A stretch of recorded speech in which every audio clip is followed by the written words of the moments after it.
Yeah, it's the Bennington Show, 866-766-0339, hashtag Bennington and at Bennington Show on Twitter.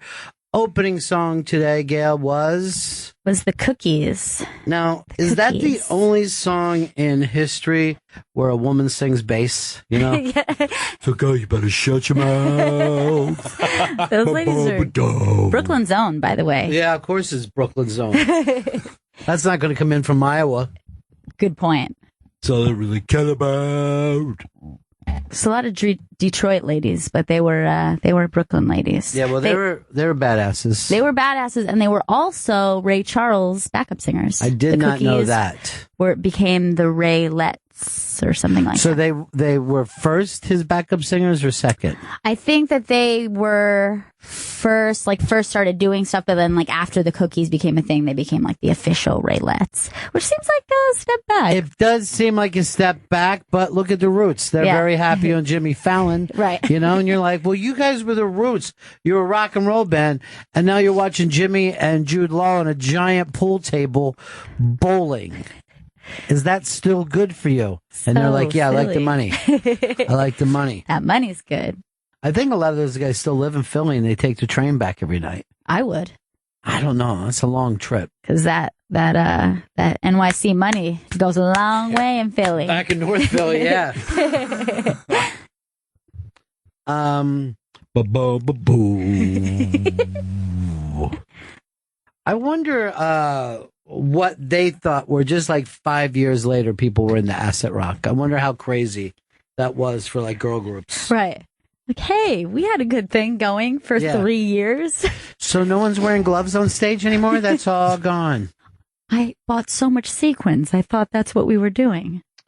Well, Big Chris Stanley is in here with us today. They call him Stanley Bennington, but you had the big hype going earlier this week with the bug in the ear bit. Yeah. That was your baby. And what did you actually write for it?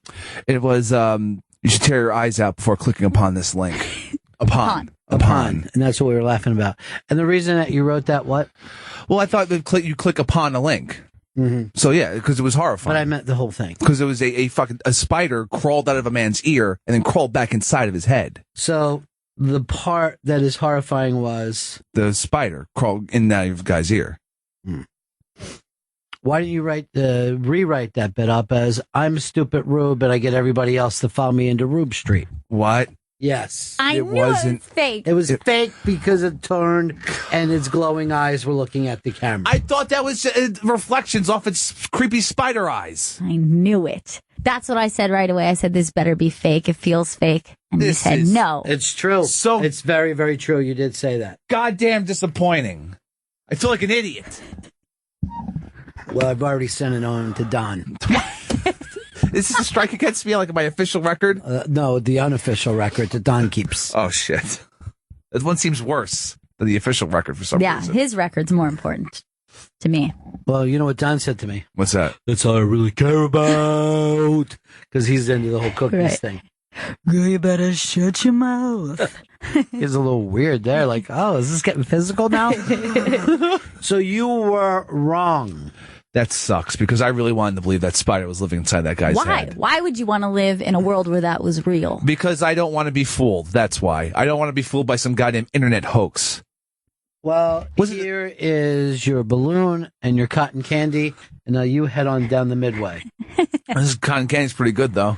Right on down Rube Street. Nice and so sugary. Can we believe anything that you say? Because this happens time and time again. You can believe. I mean, chemtrails you came up with. Mm-hmm. I hear they're putting Viagra in the chemtrails too, which is totally messed up. Did you even click on the guy who posted it? Because he works in Hollywood, making these kind of effects. I didn't go. The guy has actually put out a DV. I guess another YouTube is all it is of the way he did it. Shit. No, I didn't look into that. This guy's a special effects wizard. I just thought that he was some poor bastard, and I'm going to guess another country. I was guessing another country with a spider living inside his head. First of all, that person was way too calm. Yeah, you try to fucking dig it out. Once it starts to come out a little bit, get it out of there and treat it like a pet. I just thought he wanted to go viral with it. I thought he had gotten used to it. He's like, I gotta get some YouTube hits. You thought. I did. And I was totally 100% wrong. You thought with your big toe was what you did. Mm-hmm. That's your problem. I should be thinking with my giant head instead. Yep. Hold on, I just got a text, and I said, I'll just answer back on the air. You're right, Don. What's he right about? Don't worry about it. No, but just give me a hint what he said. Mm-mm. Can I see? Yeah. Ooh. Is it that bad? Yikes. What do you think if you've got a big award-winning show and the producer comes running in with fake stuff? If this is the news right now, we're the Brian Williams show. Oh, shit. Or the Brian Fellows show. Mm-hmm. I'm Brian Fellows. That's the biggest dog I ever seen. I'm Brian Fellows, and I want to thank Walmart. I hope we see Brian Fellows again. And we all do. I hope we see you bring in something that's real. Mm-hmm. Look. Truth. So I got this time. Al has an update for us on the song. Hey, I don't have an update. I just had a question for Gail. I wondered if she was familiar with Ellie Greenwich. Nellie Greenwich? Ellie Greenwich. Yeah. Okay. I was not last summer. I saw a summer stock production of her life story at a real small theater near Gettysburg, PA. The Totem Pole Playhouse, pretty cool place if you ever get up that way. But I dug into her a little bit. And she's had quite a story. Never really had a lot of success after that era. Like you said, after the white gloves faded, she just kind of faded away. Well, everybody. I mean, that's most people. They get a small window for their creativity, and then you have to wait for nostalgia to come back around. Right. And you're lucky enough if you are catching the wave at the right time. So Any wave. Yeah. So few people get to just be in the right spot. Well, what's always funny, too, is like once something like that happens. Like I remember in the 80s, Billy Idol had hit after hit after hit. And then in the 90s, nobody wanted to see him in the early part. Everyone's like, remember that shit? Why didn't anybody even listen to it? And then people went, you know what? This shit's great. And he's just out touring it again. You know, but for a while, people try to make him feel bad about his songs. And they do that with everybody. Because it was the wrong time for it. Yeah, well, because it was over and the very next generation just wanted to reject it. You know what I mean? We're on to new stuff. We're on to new stuff like grunge, so fuck you. And then they're like, wait. Like, that was good. Now a couple years going by, I want you to do it live again. Why didn't you like it the first time? Rock the cradle of love.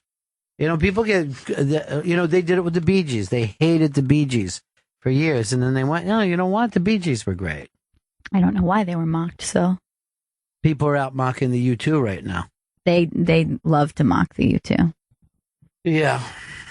Well, you know, because they all have a generation of fucking bands that never drew more than 30 people to one show. Unless you do a camping trip and then everyone goes. Like, oh man, 50,000 people went out. Yeah, because 50,000 people can cop dope in the same place. They're very fucking little interested in the music. They're like that high end. Stanley style. Yeah, pop a couple mollies. Enjoy your festival. But I don't think they'd care about any of the music. I've only been to 2 festivals. Those are just fish festivals. And let me guess, a bug came out of somebody's ear? Fucking liar. Not that I saw. Then. Did you have your festival wear on? I think I was wearing a Jameson shirt most of the weekend. Okay. That was fun. Any suede fringe or feathers? No, I never went that far into it. He just went with Jameson shirt, thinking that's what you were talking about. Oh, okay. It's the same shirt that he would wear to a funeral. That's inappropriate.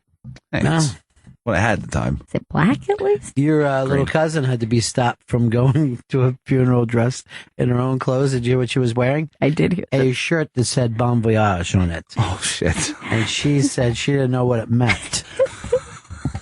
First of all, why would she even have a shirt that said that? I think she was probably like, this sounds exotic and interesting. You cannot wear that to a funeral. They're going on the big voyage. Inappropriate. People wrote, great opener. X. Was not I. Patio Furniture wants to know, why were the Bennington shows removed from YouTube? Well, that was our buddy, right? Our buddies. Hey, buddies. Yeah, hey, buddies. Hey, buddies, who not only do we like, well, we basically went and picked the same clips he did for our best stuff. Mm-hmm. I think whatever weird thing went by is over now. In the past. It's past. Yeah. But he's worried about his YouTube thing. But can he put it up? Well, I shouldn't even be saying this on the air because it's somebody else's material. But what if another person put it up under their name? Right. Different name. Yeah, get a new Some account. kind of not Hey Buddies. Yeah. Did you ever talk to Hey Buddy? I sent him an email. A paper trail? I just sent him an email. Hey, buddies, give me a call. Oh. Yeah, that's what we're saying. Did you ever talk to I have not him? talked to him yet. Yeah. No. Okay. No. Because I know what the situation is now. But I'm not going to paper trail it. Right. But any corporate, corporations, I don't even know why we're getting into this on the air, but, the corporations own the material. There's not a lot we can do about it. Right. And every once in a while, they get a little burr. Bill Burr? That's all I really care about. Let's see. Hicks is wrong again. Is that really at the top of the paper? Well, yes. Did you talk to him? Yeah, he sent him an email. You know what that sounds like? What's that? A bug in the ear. Mm-hmm. The old bug in the ear. Let me put a bug in your ear about something. Please don't. Don't worry, it's not real. I found that out later.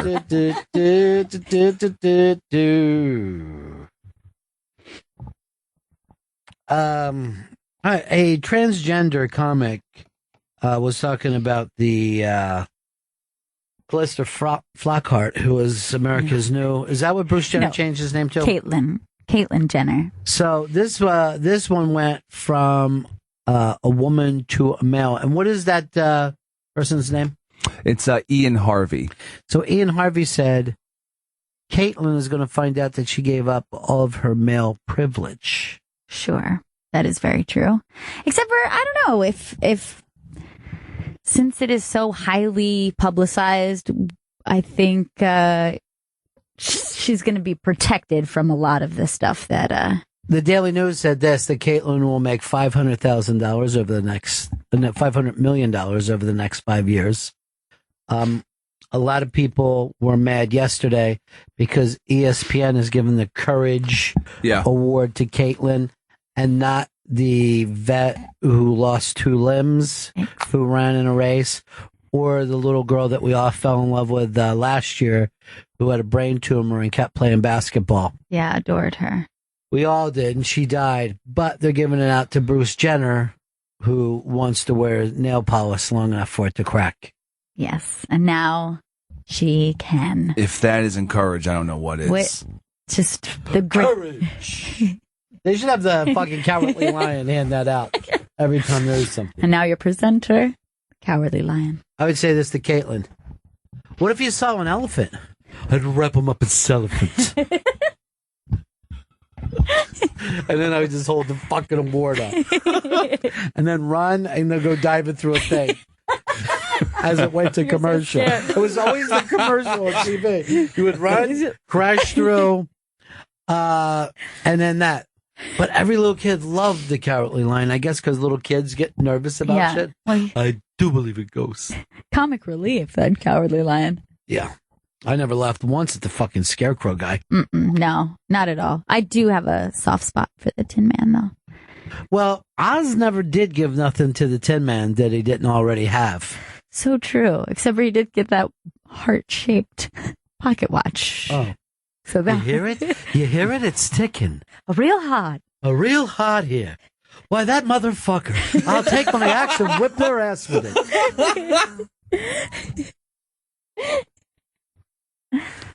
I gotta be very careful, too, about any of the enemies there. The jokes that used to be done. But, here's the thing. At the end, did you feel like, when I was a little kid and I would watch Wizard of Oz, I was like, no way is she leaving there. I would think, with everybody gathered around crying for her and saying how much, you'd stay. Of course you'd stay. She made it to the Emerald City. I mean, that's shit. That was the place that was going to be awesome. And she didn't even have real parents to go home to. Let's be honest. Well, she had an aunt and a stupid uncle. Right. And then really creepy fucking farmhands that had no other fucking chicks. So they were going to fucking dogpile her ass one day. And guess what? When she got back, her dog was still going to be killed. Yeah. There was nothing. She did not. The whole reason she ran away is that Toto wouldn't die. Toto too. And then she didn't do anything to fucking fix it.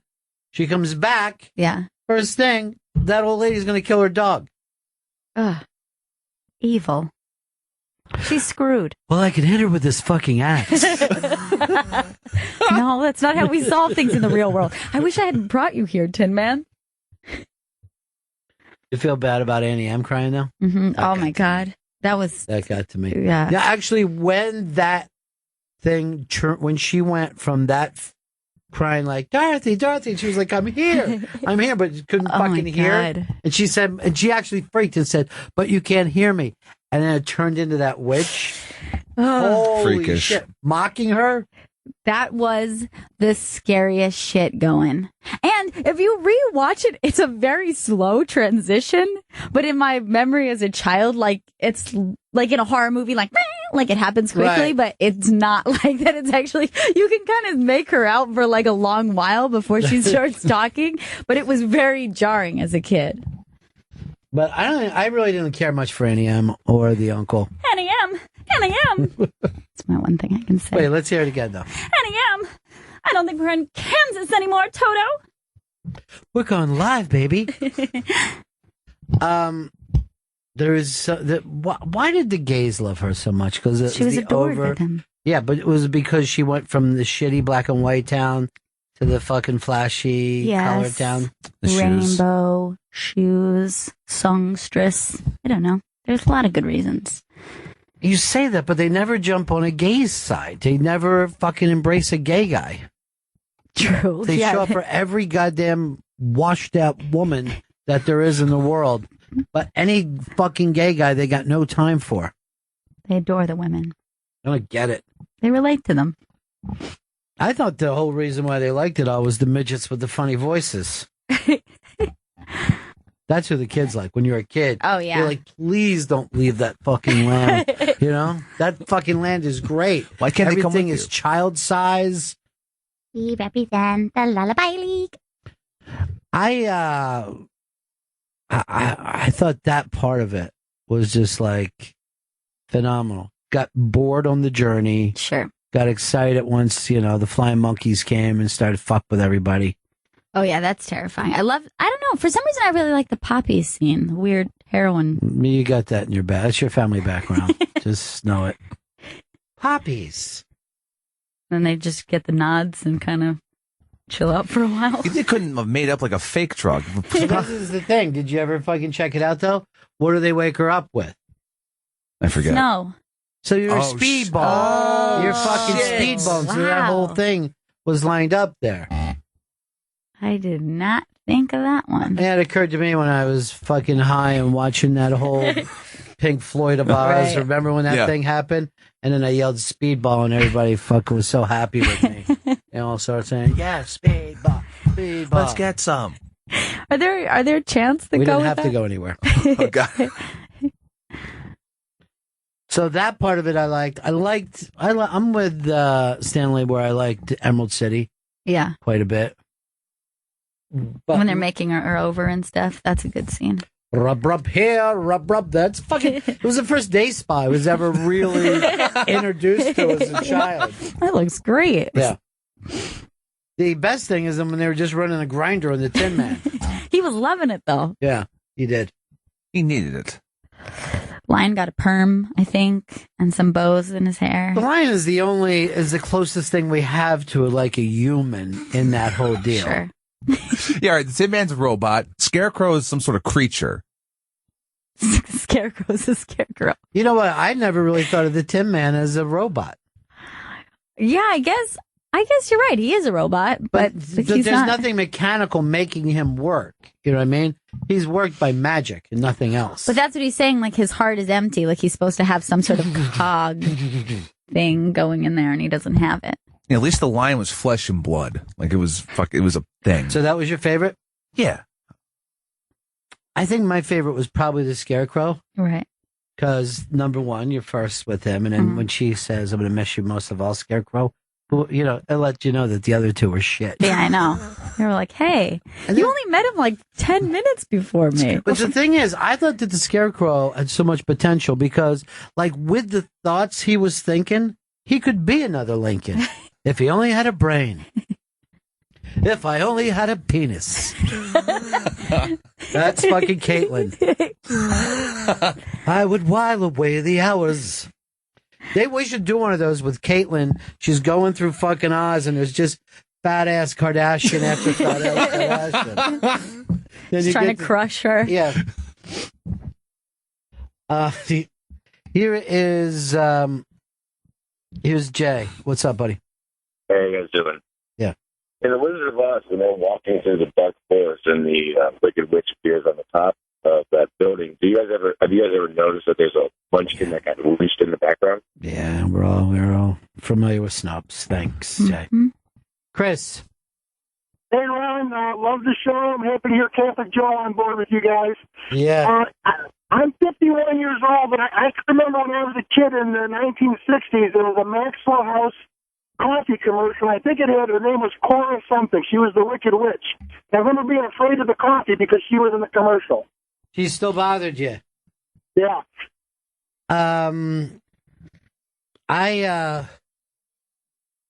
I do remember that. She was a spokesman for Maxwell House. But as the character of the Wicked Witch? No, she was just a nice lady. She also was on Andy Griffith a couple times.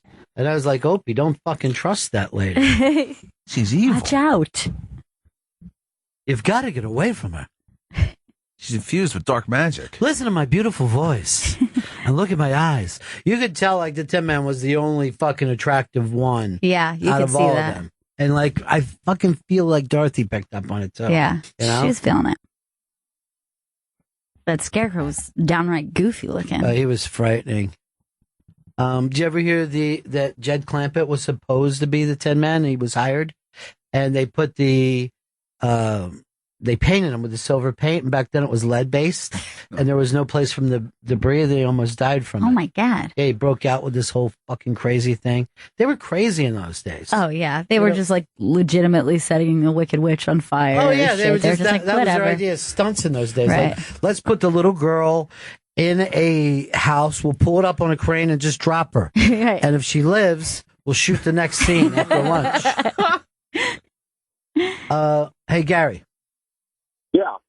Yeah. I remember a long time ago, I was watching the Carson show when I was a kid. Robert Blake was on, and he talked about how when he was a little rascal, he and the kid that played Stymie would sneak over to the Wizard of Oz, that the midgets would all be drunk. And they used to watch them just fall down and act crazy. All right. See when Robert Blake was in our gang, because he never was a little rascal. Well, I think this Wizard of Oz was 1939 movie, right? Yes. Yeah. More about that. It was pretty funny. It's just a memory I have watching the Carson show. 1944. So that would have been a lie. In 1941, there's a bunch of arguing. All right, the first one he was in was 1939, Captain All right, Spanky's would've worked Showboat. then. That would have worked. We got Stanley again. We got bug-eared. But yeah, the math adds up. Maybe he did get a chance to see that. I had heard that that was a huge deal because all these little people, they were never like a community before then. So it was huge. It was very big for them to be able to. They never were around people their own size. Exactly. So this was like the largest gathering of little people was the casting of this movie. Before and since. Well, that's what that Chevy Chase movie was about. Under the Rainbow was about them, and they were drunk and they were partying and they were having a good time. Chevy flopped again. He had a lot of movies that didn't work. They would have a big hit, and they'd give him 6 more flops. Right. What year was that? I've never seen that movie. 81, something like that. Never seen it. You love it? No. Wasn't good at all. 1981. Robert Blake was also there. That was the wow. weird thing. He's always just. I was here, you were there, now we're both here.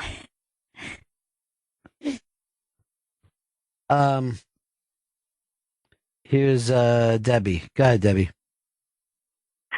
Yeah, there was a movie that came out. It was called Under the Rainbow. It was about all munchkins that were on The Wizard of Oz. They acted all crazy and drunk and everything. Oh, An excellent movie. Yeah, Chevy Chase was in it, and Princess Leia. I wish you would have called 6 minutes ago when this would have been Oh, news. well, I was in school 6 minutes ago. Damn. I was late. School. $1 short. Sure. Sorry. What were you doing in school, honey? Going back to school for nursing. Get your mouth on that teat. How long you got to go to school to be a nurse? Well, I've got to go 2 more years because I was already a nurse to be an RN. Wow. So, what is the other one? LPN. LPN, yeah. And then you can go on to be a nurse practitioner also.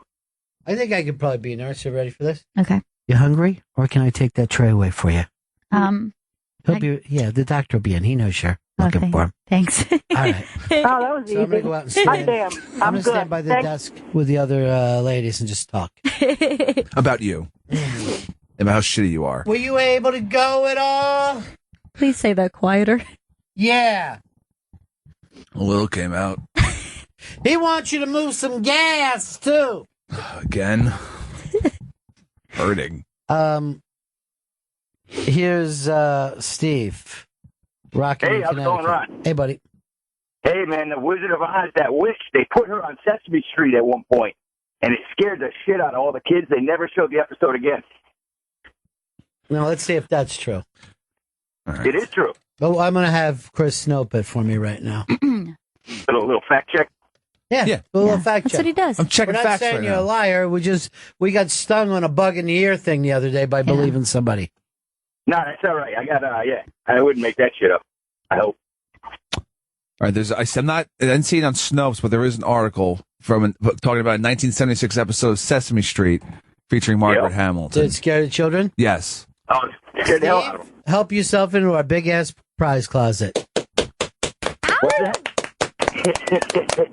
All right. Stanley never tells us what we win anymore. Maybe that could be you, Joey Jojo. You could have a list of the prizes. Okay. When I send somebody in. By the way, you're looking 100% today. Thank you very much. Yeah. I tried. 10 even. Yeah. I heard you had a song that didn't make it to the show. Yeah, Dan and I recorded. Was it that something. bad? It wasn't great. It wasn't great. I have it, but oh no, I gotta follow the EP. It was that bad. I'll speak up for Joe. And you're saying that as bug ear. As bug ear, yeah, it was that bad. As official bug ear of the bug ear. Bug ear unapproved. Bug ear unapproved. Yeah, that song was not approved for the air. You approved it and then you unapproved it? No, I never approved it. Oh, okay. Disapproved. Yeah, I was disapproving of that. Back to the drawing board. Well, you'll have a hard time if you're using a drawing board for your song, aren't you? A digital drawing board. Even though it's not what you need. Word document, recording It's studio. a song. It's a song, Chris. It's music. It's audio, like what you work in. Yeah. Audio. Yeah. Maybe some Fruity Loops. Is that still a thing? I think so. It was very big for a while. Fruity Loops. Oh, that's all right. Let's, You don't like your mouse? the mouse has problems. I'm not going to lie to you. Hi, you were on the Bennington Show. Hello? Yeah. Hey, did you ever see the Tin Man? It was this Zoe Deschanel was in it. It was like a sci-fi remake of Wizard of Oz. It was awesome. Oh, yeah, it was terrible. I had the guy in for it. What was that? The guy who's going to be hosting the Tonys this week. Alan Cumming? Yeah. He did I the didn't Tin see Man. that. Yeah, we watched it. Right. I love Alan Cumming, though. Yeah, he's great.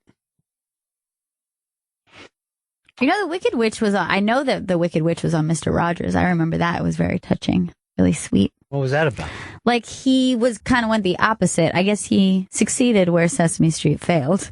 And he said, you know, she's an actor and she played the Wicked Witch and she's a very kind lady. And then they kind of like had her put on the costume and then have her take it off and be really nice. Is that true? You remember seeing it? Yeah. Mr. Rogers Snope it. kills it. Back It's a check. beautiful day in a Valium high. A beautiful day in a Valium high. I hate some pills. You He's okay? always too slow for me. I love him. I was like, why so slowy? There she is as an old lady. All right, right again. Yay. Ever since Stanley, everybody else has been telling the truth. This is bullshit. Gail, help yourself to a big-ass prize closet. Woo! All right. What did she end up winning? You won a signed DVD of Arrested Development. Yay! Season Who signed 4. it? Season 4. Yeah, season 4. 4? Who signed it? Dan Perlman. No. I saw that. Yeah, we'll sign stuff by Dan. I saw that they've come up with another season for. They said they're going to be doing it soon. Same way? Are they going to do it a They're gonna Netflix series? Yeah, they're going to ducktail it. Mhm. Woo! Oh, did you see that DVD that we have that all the single ladies are dancing the ducktail? It's the most amazing thing I've ever seen in my life because Let's do this. they just take the dance sequence, right? Uh-huh. And they play DuckTales, right? Yes. And they're dancing perfectly to it. I What? gotta see it. Yeah. It's up on the iBank. You know, somebody ought to bring this up. This DuckTales guy's got a great voice. It's great. He could have been a 4 top. I'm not kidding. This is one of the catchiest songs. Like, we're all screwed now that we've listened to this song. Like, we will be singing it for the rest of the day. I'm going to be muttering woohoo to myself all Yeah. like a So crazy now you'll be person. making dinner. DuckTales. You don't want to be on the subway, though. DuckTales. People just fucking staring at you. What the fuck is that guy's problem? What is that pet up to? Did he just say good luck, Tails? Good luck, Tails. His fucking voice is killer. It's really But good. you go watch this on the iBank. Single Ladies meets the DuckTales theme. I'm sure any drummer would be able to tell us Sure, there's a reason. that there. there's a certain beat and dancing is all done off a beat. But it's bizarre how well it syncs up. Not to mention, they seem to be doing a lot of duck moves that I never really noticed. They look like ducks. They're waddling. Their There's a lot of- hair, their asses, their wings. They're duck facing. They're making the duck face during it. It's crazy. Who got it? Who's the genius who figured this out? Scrooge McDuck. Scrooge McDuck himself. That giant house of money finally worked out for him. He can swim in it. He didn't seem to enjoy that cash too often. DuckTales. It's very ducky what they're doing. I mean, they immediately look like ducks. Jay in Strong Island, what's up, buddy? Jay, we got you? Now, how would that be, Chris? Did the phones just go down immediately? Do we need to reboot? Don't believe we need to reboot. We probably have to test another line. It might have been just his phone. Smaller than life. It's an interesting way to go. Give me a piz out on that one. Pound it. Guys, pound it out. We're going to pound it out. Oh, big Entourage weekend. I know. Phew. Oh, It's gonna kill. Well, here's the thing. It's getting killed right now on the iBang. There's like a poll, and it's like only 19% of the people said that they have any thoughts of going to Entourage. Ouch. Just 19%. Yeah. I would have thought out of our audience, it would have been pretty dude bro-ish. Right. Good 95%. Well, even if it was 60. Right. But the rest are like, I'm going next weekend. I just have to me, it plans. just looks like a TV episode. It's like driving somewhere and paying to watch a fucking Sunday night TV show. Right. Except for 4 times as long as it usually is. It's 4 episodes. That's Yeah. all. It's like I don't want to go pay for 4 Silicon Valleys. I already have it the way I like it. Right. Come into my house every fucking week. This is also seems like it's going to be a very E-heavy plot. That's all I'm going to say. Somebody ought to who ought to put in John Cryer into that DuckTales fucking song too. You know, get a ducky Yeah. dancing across there. Love the Duck Man. Make it work. Were you in for that Unmasked? I wasn't. Did you enjoy it? I did. He's a very sweet guy. Really sweet guy. We got to hopefully announce by this week the next Unmasked. Yeah. It's a big one. Yeah, it is. And yeah, I've been told Thursday or Friday is when it should be locked in. Are you going to be the one who makes the announcement on Friday? I'll make the announcement on Friday. You 100% swear to that. Yes. Okay, good. Oh boy. You gonna be sitting right there when you make the announcement? Yes. Okay. Can I hold you to that? Yes.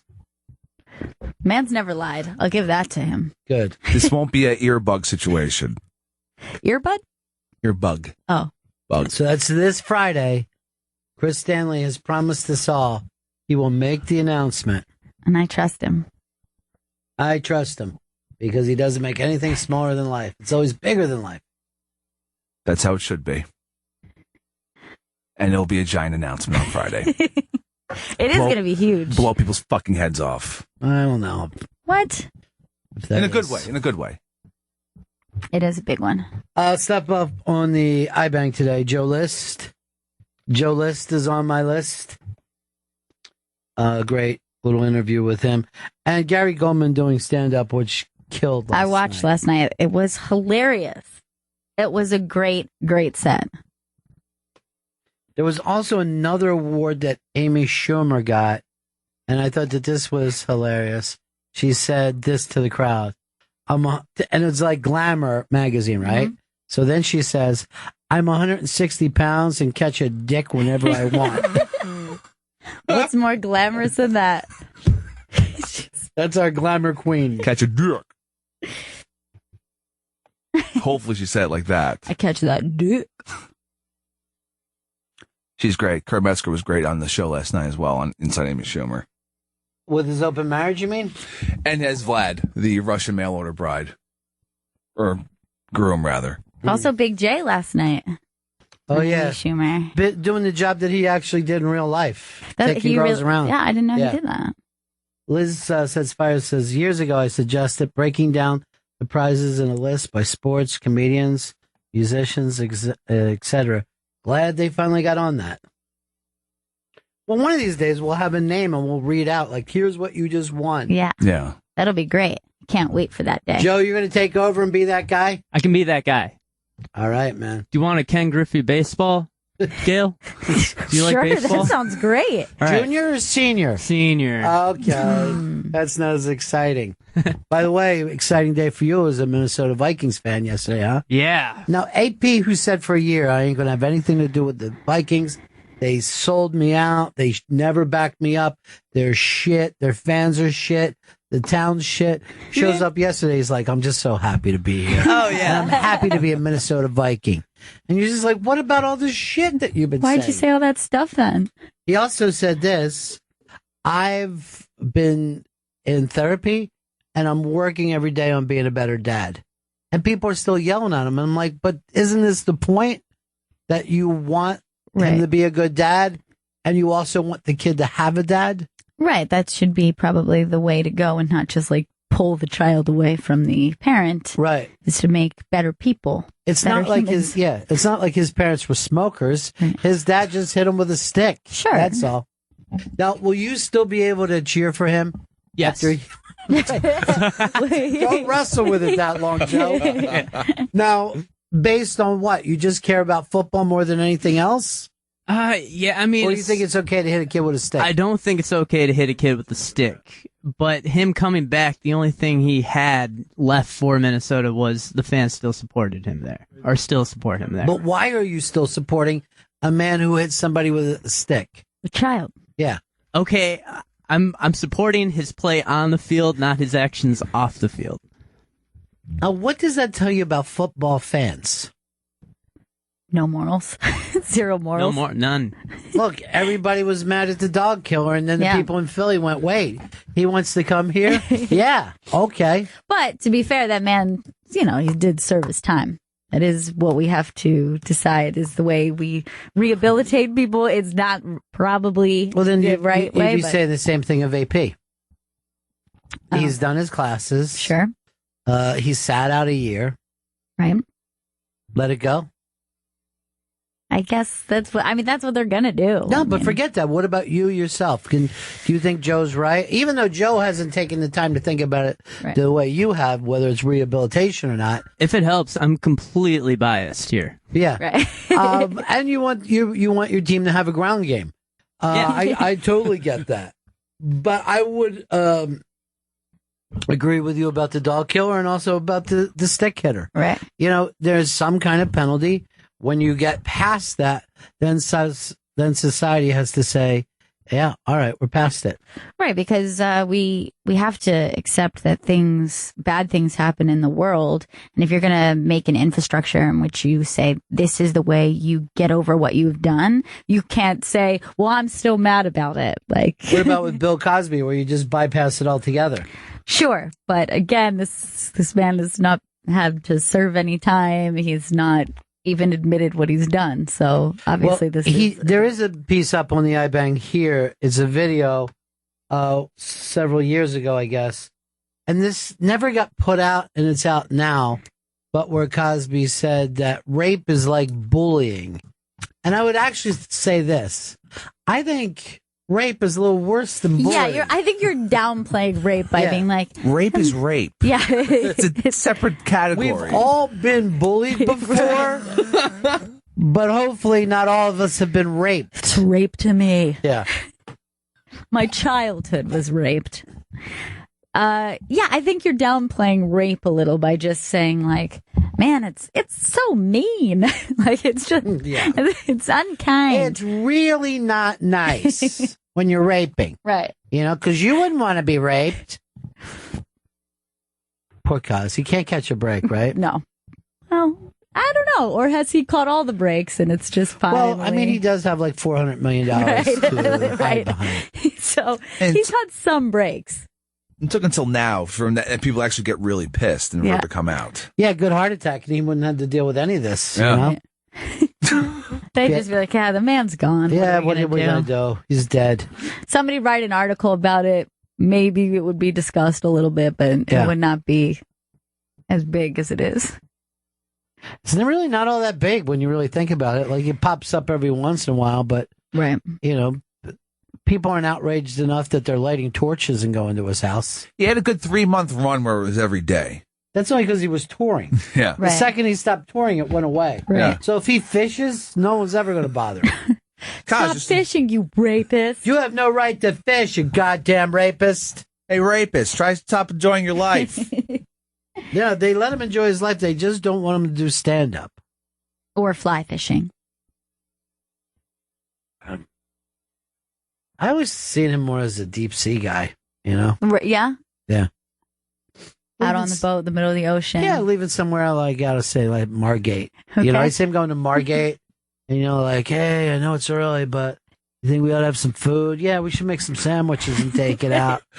How far out we going? About 40 miles. Jesus Christ. Yeah, no one will know what we're Oh, doing by the out there. way, look who's here. What's go with us? It's fucking Norm Snead, the old Philadelphia Eagle. Because I see him just hanging with guys Just from Philly.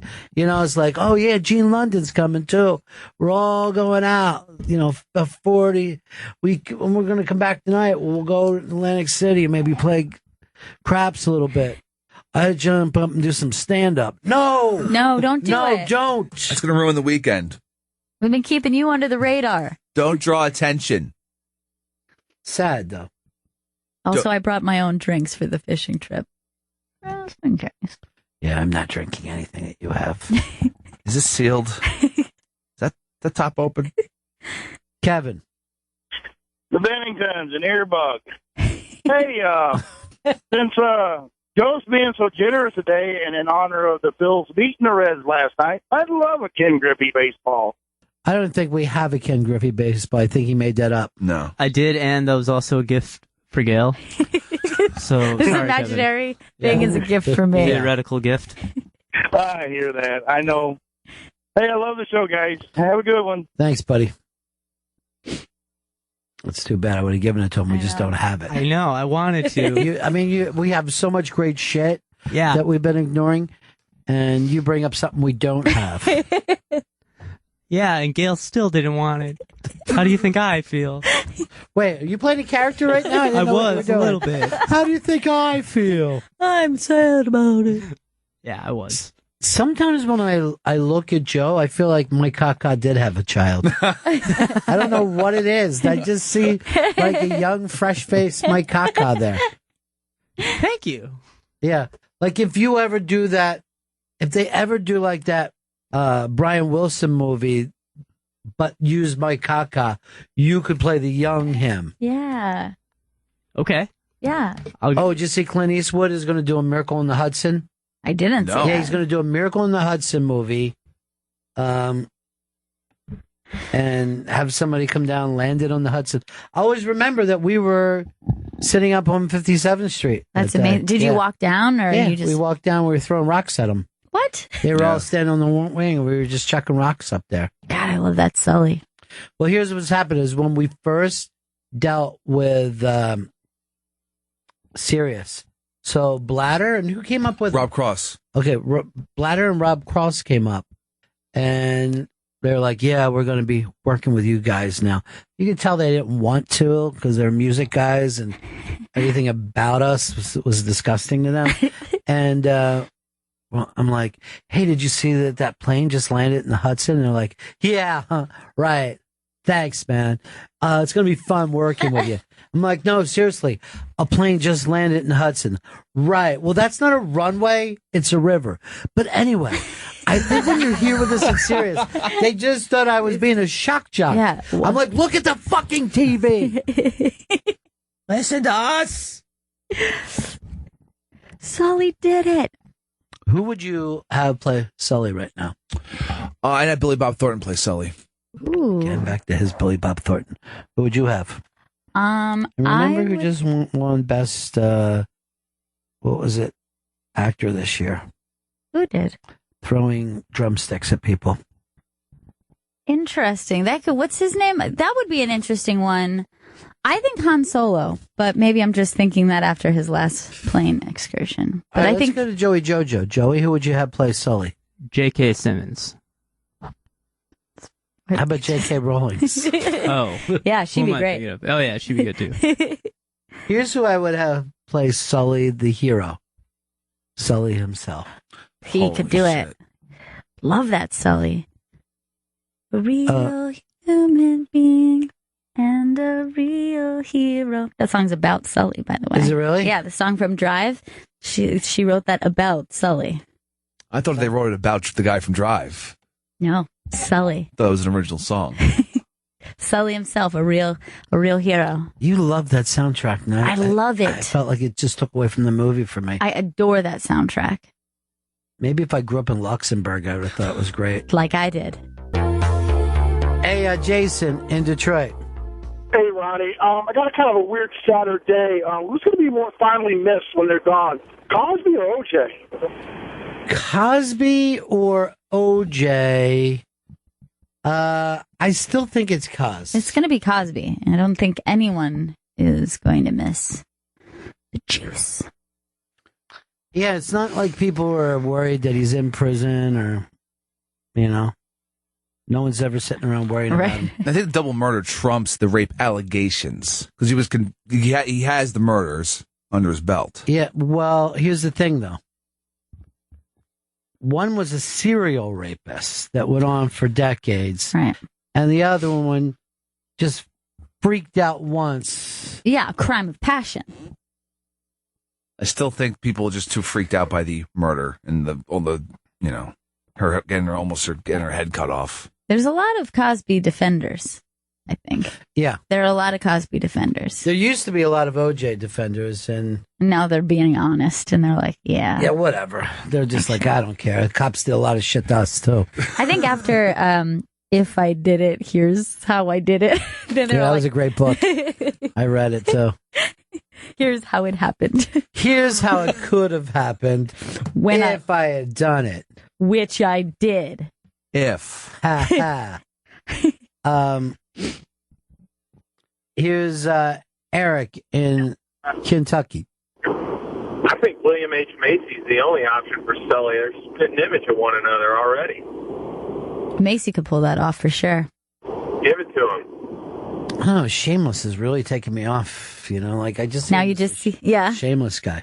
That's weird when that happens. I think it happens more with TV because it's like you spend more time with that character. Well, and Macy's already done the show, what, 4 times? Yeah, 4. He's really fucking fun to hang out with.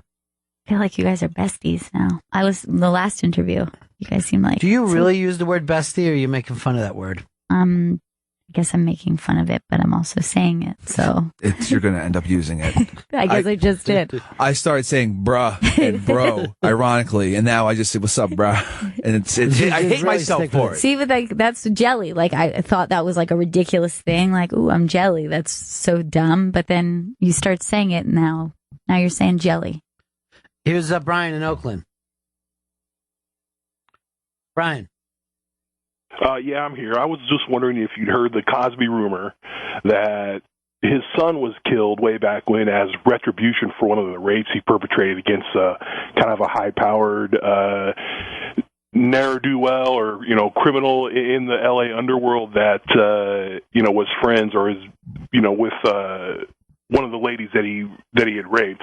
I guess Stephanie Crane, like the woman that was found at the scene where his son was killed, maybe could have been somebody that he had some kind of relationship with like that. She's like right in the right age range and was involved in screenwriting. I don't think any revenge person would ever go out and kill a kid as their revenge. Right. And they caught the people who killed this kid, right? Yeah, he totally confessed to it. Yeah. Right. So why would he keep confessing like, say, someone paid me to do it? Oh, because then whatever reason you have for doing that as like a contract killing, you wouldn't get paid for it. Maybe there's leverage that someone holds over him. You're in jail for life. Yeah, you're definitely reaching. Yeah. You are, Brian. But sounds like an old bug in the air. Yeah. Steve wrote in who should play Sully, and he said John Goodman because that was his name in Monsters, Inc. All right, so we got it then. There you go. That's it. He's already going to answer to Sully. He's used to it. He's used to it. He already knows how to do it. We'll be right back. This is Bennington. You're listening to Bennington on Raw Dog Comedy Hits, Sirius XM 99. We were just sitting around and wondering who could play Sully, the hero who landed that plane in the Hudson. I got somebody for you. How about Tito Beveridge, a man who landed a vodka in America's hearts, a man who stood up to the Russians, stood up to the Cold War, and said, no, we're not importing your vodka anymore. We're bringing vodka out of Texas. Tito's Handmade Vodka is America's original craft vodka. In 1995, Tito Beveridge, yeah, that's his real name, had the idea of building his own microdistillery. You heard this, angry man. You see what Stanley's trying to tell you. A hero comes along once, maybe twice in a lifetime. I found somebody's cell phone and have been called a hero. But while you're looking at me and giving me praise, let me turn you towards Texas and point at a real hero. A man who had a dream to make the best vodka in the world, and he started in his own kitchen. Stand up, Tito. Go ahead, stand up. Everybody love it. Tito acquired... No, we won't stop. We won't stop. Tito acquired the first... You deserve it. The first legal permit. Tito. The first legal permit to distill in Texas and put his life savings into it, racking up 19 credit cards to build his own copper pot stills and condensers. You know something, Chris? I hear you being on point and you're reading the way you're supposed to read. Yeah. But why not just say it from your heart, okay? There's a man out there. A man for the ages. A man who said to himself, you know what? America can still be America. You can come from nothing and make something. You can beat the big corporations. How? Heart, guts, and brains. You put that together, what do you have? A human being. Not a human doing, a human being. And that's what Tito Beveridge is. And he's been awarded 95 rating by Wine Enthusiast, won the unanimous Judge's Choice Double Gold Medal at the World Spirits Competition, the Chairman's Trophy for World's Best Vodka Tonic, and many, many others. It's got a modest paper label on a simple bottle, so all you pay Why for are you it... just reading, Chris? Where's your heart with this? Look, I love Tito. I love Tito, and I love Tito's vodka. Well, you're going off script, though. Oh, you're paid to read that script. Okay. All right. It's got a modest paper label on a simple bottle. What does? Tito's vodka. So all you pay for is the exceptional handmade vodka inside. The way you're saying it, I could go there with a bucket and just fill it up. No, it's about the bottle because it's modest. Modest paper. It's about the bottle. That's what they're saying. It's not. That's off script again. Do you think that the ad company said push the bottle, not the great vodka? No, you're wrong, Stanley. Tito still makes his vodka. Stanley's a Russian. Why don't you admit it? That's where you came from, Russia. I'm not Russian. Those are rumors. But even if you are, once you come to this country, you're an American. Tito. I like to say this: once you see the Statue of Liberty, you're an American. There's no paperwork or anything, or is that what you want? Who else asked people if they had their papers? Nazis and Russians and Japanese.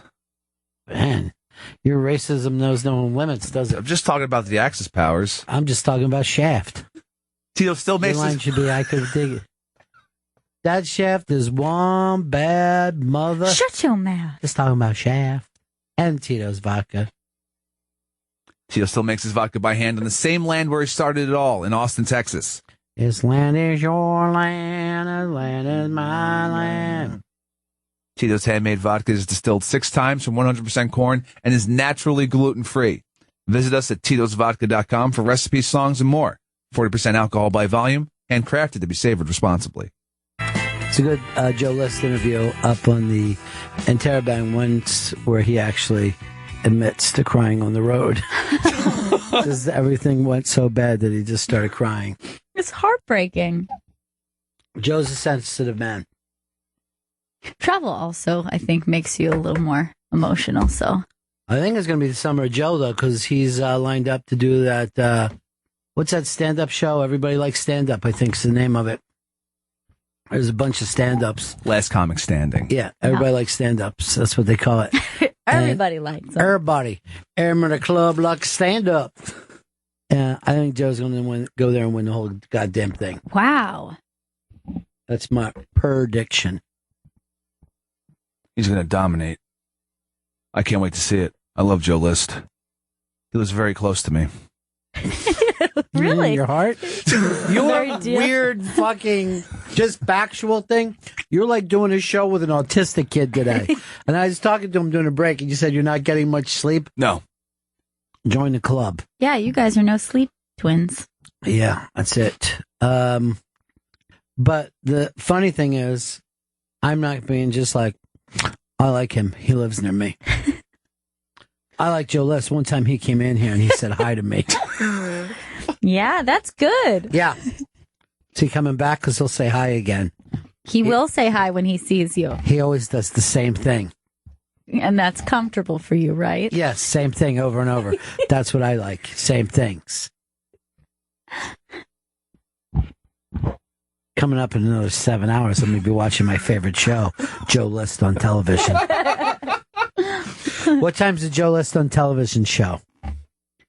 We have a lot to do in between that time. Yeah, because you're a stay-at-home mom. You keep an eye on me. I have to. So I don't swallow anything bad again, right? Exactly.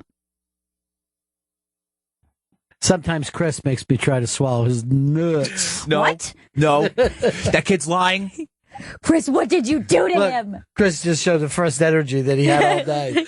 Lying baby!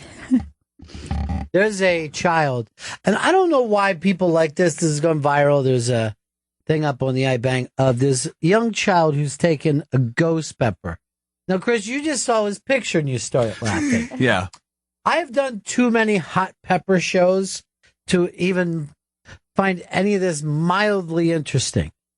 I still find it funny when these kids eat, because the ghost pepper is supposed to be the hottest pepper in the world. On that I've done so many hot pepper shows, right? Yeah. And it always ends the same way. A caller telling us that the person is choking to death that they're listening to, and we better rush them to the hospital. Oh, God. People always try to put that thing in your mind. And obviously, with this ghost pepper, it is so hot that it can start heart problems. I've seen hot stuff before, but if anybody knows about a ghost pepper, give me a call with this, because I wasn't aware of it. I do know the teenier the pepper, the hotter the spice. And that looks like a very teeny little pepper. Well, is that the same as the smaller the dog, the bigger the fight? Isn't this a lot of things that people with small penises try to get away with?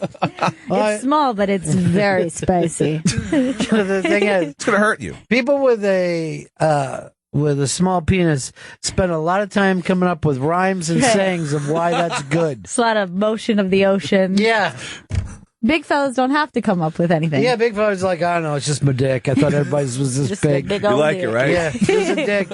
Woke up this morning and some band had put bills all over it about a show they got coming this weekend. I gotta have a separate dick scale too, so that's a problem. Throws everything off in my life.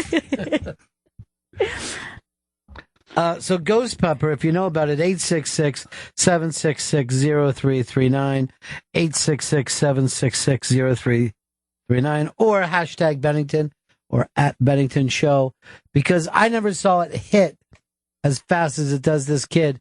He's just eating this tiny ghost pepper, and you'll just hear him here. Ghost pepper challenge. He's not actually gonna eat it, but Don't swallow it. Why did you swallow it?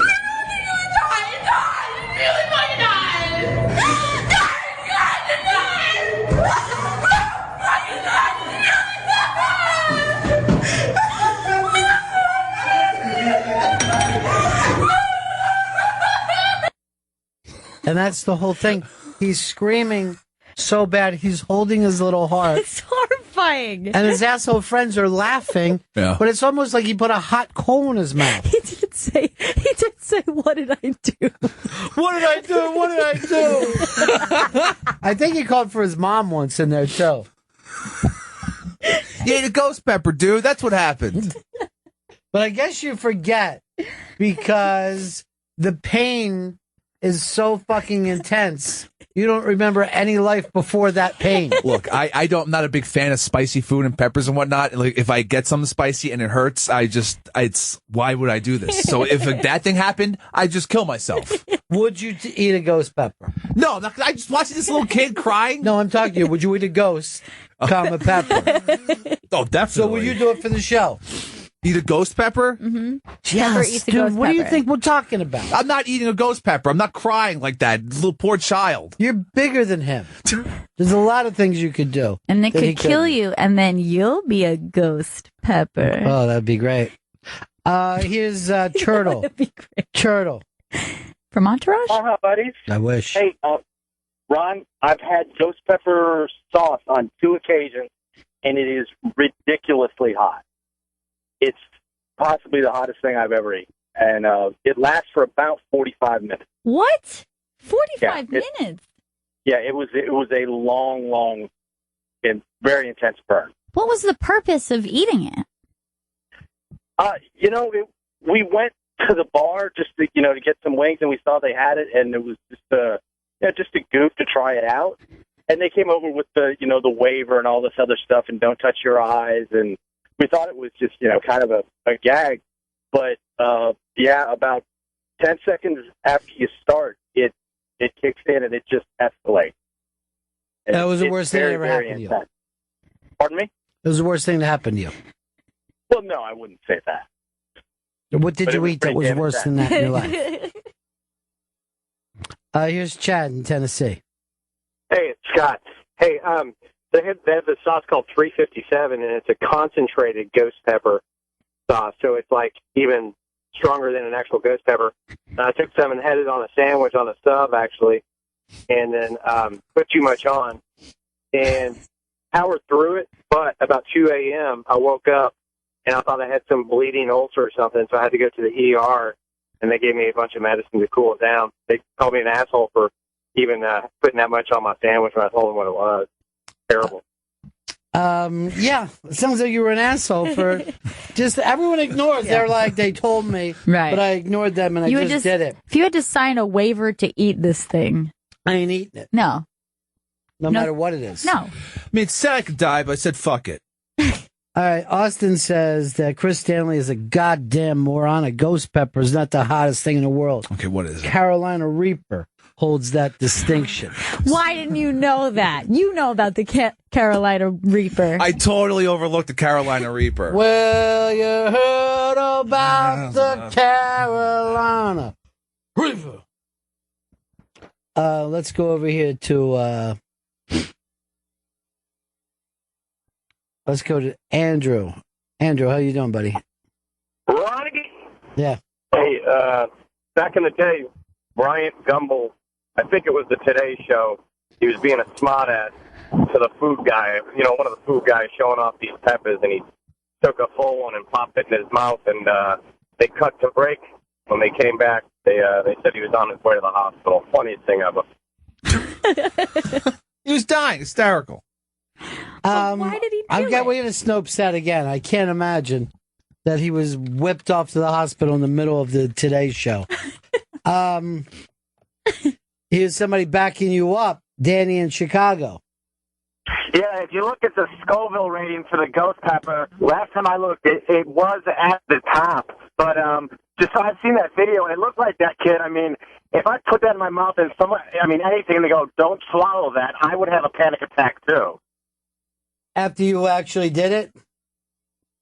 No, I mean, if I would put anything in my mouth thinking it was whatever, and they say, "Don't swallow," That was that Cheech and Chong thing where he's like, "Here, eat these," and then he's eating them. He goes, "Wait, no, not them." He's like, "What?" Oh, do you even know how much acid you just ate? That Today's Show story seems like bullshit. I'm not seeing anything about it. It sounds like it. That was an ear bug. Dan in Detroit. What's up, guys? Yeah, I had this ghost pepper sauce, much like the other caller did in Chicago. They listed as the hottest wing in the world, so we came in there after a drunken binge on St. Patrick's Day, and we decided we were going to try this wing. And honestly, it takes about 2 seconds for that thing to hit your lips, and once it does, it burns like hell. I was trying to drink ranch. I mean, this thing, you shit so much that I think I gave myself a hemorrhoid from this damn thing. It was the Yeah, worst that's the other I've thing. ever You done in watch my that life. kid later when he's taking his shit. He's got the ghost pepper juice in him. Oh. He's going to be screaming even worse then. Now, I know somebody who completed a ghost pepper challenge, 6 wings in and not a super short amount of time, but it was only 6 wings. But she said her eyes completely just opened up, pouring tears, and her nose was just snot just coming down her nose immediately. She said it was the second it hit her mouth. Why would you do this to yourself? And why would you then continue 6 more to go? She got a t-shirt? You know what? She did, by the way. The girls that you hang out with, class X. Yeah. Pure class. Real class act. Wait, let's get this straight. A girl's eating this and you're afraid to, Stanley? I'm not eating the goddamn ghost pepper. Come on, do the ghost pepper challenge, Pepper. Just say, yeah, you'll do it. Yeah, I'll do it. All right. Yeah. All right. That's full commitment. All right, we got one. This is planned? Fuck. Yeah, you're going to eat 30 of them. What? No, that kid ate one. And while you're doing it, we're shooting you with paintballs. All right? So there you have it, folks. Come out and see us next Saturday night. This fucking total freak show. He's making the guy eat peppers while he's screaming. Just shooting him with fucking paintballs. My mouth is burning, Wire. I hate radio. You just got shock jock. You got shock jock, motherfucker. You know that you're the shit guy on the show when you're just eating peppers and getting shot in the neck. Right. And everyone's telling you, good show, man. Right. It was so funny when everybody was shooting you with paintballs. You got it. There's always some guy on every fucking show. And that's going to be you, Chris. Oh, no. That's you. Really? Here's Rick. Go ahead, Rick.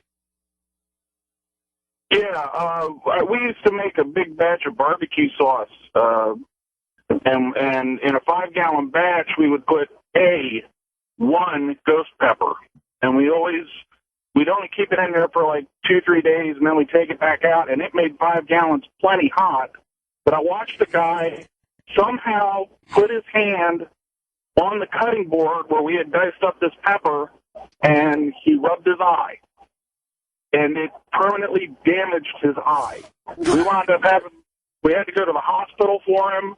This is poison. This isn't food. Yeah, this is a non-food item. You have to if you have to burn the things this fucking thing touches. No, no one should have it anywhere. You're eating 7. It was like a chemical burn on his eye. Is what the doctor said. He was like, this is the and we still have no idea because like where we kept the cutting board and stuff, we only used one cutting board for that one pepper. We wore gloves. We washed the knife immediately. We were really careful with this thing, and I have no idea how that guy did that. All I remember is he was a grown man that was he did pee himself, which I don't blame him. He stuck his eye. He stuck his face under the sink so hard, he cracked his skull, his forehead open, because he just wham, just to get water onto his eye. Well, I hope you're real fucking happy with this barbecue sauce you came up with. Hope it's well worth it. It's great barbecue sauce, and it's plenty hot with that one pepper in it. 1 in 5 gallons. Yeah. And I can't imagine these people that. And the worst part is, my friend that I made the barbecue sauce with started growing ghost peppers because he's like, they're kind of hard to come by. This was years ago. No shit. Well, the stupid plant grows like a weed. Like, he has a pepper plant as big as an apple tree in his yard now, and he won't go near them. Like, we don't want anything to do with his own backyard. Feed me, ghost pepper. And he's like, you want a ghost pepper? Fuck no, I don't want a ghost pepper. I don't want one. Well, I got like 9,000 of them sitting on this tree that just keeps getting bigger and bigger and bigger and bigger. And wait till a kid goes in his backyard, eats them, and dies. Well, we got more little kids. All right, thanks. Here's Dan. Go ahead, Dan. Hi, buddy. It's a similar story, except with a much more sensitive subject. I was actually working with these peppers, washed my hands and everything, went to the bathroom to take a piss, and about 30 seconds after I zipped it up, it was on fire. Like, I couldn't believe, how bad the pain was. I was trying to wash it off in the sink, and nothing could get the pain and the fire off my dick. And literally, I washed my hands after I used these peppers, but the littlest amount of juice or whatever gets in your pores or your skin or whatever, and you can imagine, man, touching your dick with pepper hands. The last time that we did any kind of hot sauce show, it was Eastside Dave. Jay Moore came in, poured some down Dave's pants, right? So Dave's running around like a maniac screaming. But Dave really has his skin is the same as a vagina, right? His whole body. So he was burnt. He came back because I sent him to the shower place. I sent him to the spa. I said, we're sending the kid over there. Just let him take a shower. He comes back. He's still freaking out. He pulls his pants down. His hat, just 3rd-degree burns on his dick and ass. Oh my God. From just fucking sauce. Nothing else. I had to take him to the emergency room. I'm like, I'm not fucking playing these games with you guys. That's insane. That's crazy. I mean, I burnt my hands just from cutting jalapenos, and those aren't even very hot. Well, there was this guy that I know. So he gets 1,000 hits of orange barrels, acid, right? And they came in these big sheets. So he's cutting them and wrapping each sheet, each single to sell the singles, right? So he's sitting there wrapping 1,000 of these things. Next thing you know, he's fucking tripping balls. The acid had gone through his fingertips and his thumbs into his fucking blood system. He had no structure set up to do this. Didn't know how much acid he had taken. So the entire trip was fucking scary as shit. Oh my God. Because he didn't know, what do I got? 2 hits in me or enough to be 1,000 hits? Right. Enough to, I'll never come back. Right. Ugh. Chris, are you willing to do ghost pepper in the pee hole, though? Will you fucking ghost pepper? I'm not going to ghost pepper my dick. You know what? Not should never show up on radio. It's not good radio if you want to know the truth. You got to say yes. Okay, so yes, I will pour ghost peppers into my dick hole. There you go, dude. Much better radio, right? Much better radio. Wayne, go ahead, buddy. Yeah. Go ahead. How you guys doing? What can we do for you, Wayne? You called us. Yeah, I've had a ghost pepper in a sauce before, but I tried this other sauce, is scorpion pepper sauce. What? Okay. And it's way worse than you could ever possibly imagine from a ghost pepper. So you've had both? Yes, I've had both, yeah. What's in scorpion pepper sauce? I'm yeah. I guess, you know. Here's the thing. Why are you eating these weird things? You're a grown man. Well, yeah, people that like hot stuff are definitely a different breed. I don't know why. I couldn't tell you, but. But you're saying it's so hot that you don't like it. Right. It was good, but it's not something that you want to, you know, do a lot of. It sounds like it's just hurting you. In the end, it's just painful, which is why I don't fucking eat super hot food. What do I just... All right, I just got a thing from Wiki. Yeah. The ghost pepper challenge is on. Oh, Jesus Christ. Into my dick, too? The dick parts? Oh, yeah. He's not writing about dick. But I see no reason that you shouldn't tape one to your piss hole, one to your asshole, and then eat 3 more. And just as you're doing it, I'm going to have Joe there pushing into your holes as you're eating. Jesus. As you're eating. To see what happens. Wiki says we got to beat the other stations. Oh, God. Come on. I'm sweating right now just thinking about the ghost pepper dick asshole mouth challenge. He wants to mic you while you go take a piss, he says. This is great. This is a great idea. Ghost pepper ATM challenge. I think this could be the funny fucking bit, right? Yeah. What if we make ghost pepper urinal cakes and someone's just pissing, but that fucking juice is coming straight back up at him? Backsplash. Yeah. That'll be great for Thanksgiving. Well, here's the thing with Chris. When he comes back and his tongue hurts, we're like, you were licking the cake again, weren't you? It just looks so good. It got me this time. It's the texture. This is crazy that Wiki wants to do this with you. But I'm so surprised, but all right. We have to source some ghost peppers. I know, but that won't be the hard part. The hard part's going to be Joe and Dan's job. I didn't even know Dan was in. Yeah. All right, good to hear. Good, it's a team effort. Oh, yeah. You need one on each end. Oh, God. I thought we just have them underneath, just going straight up. That's a good idea. Maybe I could you take your fucking pants off, stand on 2 chairs, and I get him underneath you. He's get called an asshole. You're eating it down. Jesus. And then we're just going to start fucking shooting you with paintballs. So now the paintballs are back in all different colors. Right. Dude, you ought to do this, man. To fucking make your mark. It's going to be rough, but I should survive it, right? Or even if I don't, I'll even go down as bigger legend. Uh-huh. Yeah. The guy who died with a ghost pepper in his dick. All right, hold on. Tyler says he's got something that he wants to take the challenge against you. Okay. Go ahead, Tyler. Hey, what's going on, Benningtons? Hey, what's happening, man? Hey, word around the campfire is that Chris Stanley took double anal this past weekend. What? What campfire are you around? There's no double anal into me. All right? I'm not getting DP'd, dude. That's it's DP, but 1H. Yeah. Oh. Yeah. Well, his asshole's big enough for that. Oh. So what? He's born this way. Mm-hmm. We accept you. Thank you. I appreciate that. It's a loving environment here. Dan in Ohio. Dan. That did acid every day. Hold on. They dealt Start from the beginning, Dan.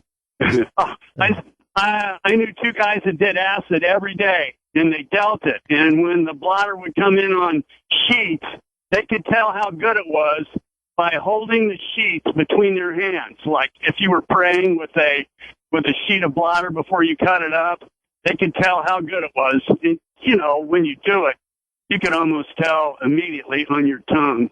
You feel a tiny little tingle. But So they would have their hands, because I never felt a little tingle from anything. They would have their hands there like in prayer, and they could just feel it moving through their hands. Well, they could tell how good it would be when they got it in like that, by how good it was by just holding it between their hands. There's But they nothing. did it every day. They did it every day. Women how have long? that ability too. For how long? Yeah. As long as I knew them, they were doing it. And I knew these guys probably for 2.5, 3 years. Okay. Never stop trying. I know. I wonder What what a they're way to doing go. now. Dude, they were cooked, and I mean, it's just their lifestyle. Yeah, well, It you worked know, for them. Freedom of choice. Yeah, it worked for them. Yeah. They opened up a fucking dry cleaning business, and now I got 32 of them. Right. Yeah. They've never opened the doors, though. They just fucking sit inside. Just all fucking tripped out. Testing acid. Yeah. Osley's finest. Prayer pose. Acid. Yep, that's a good one.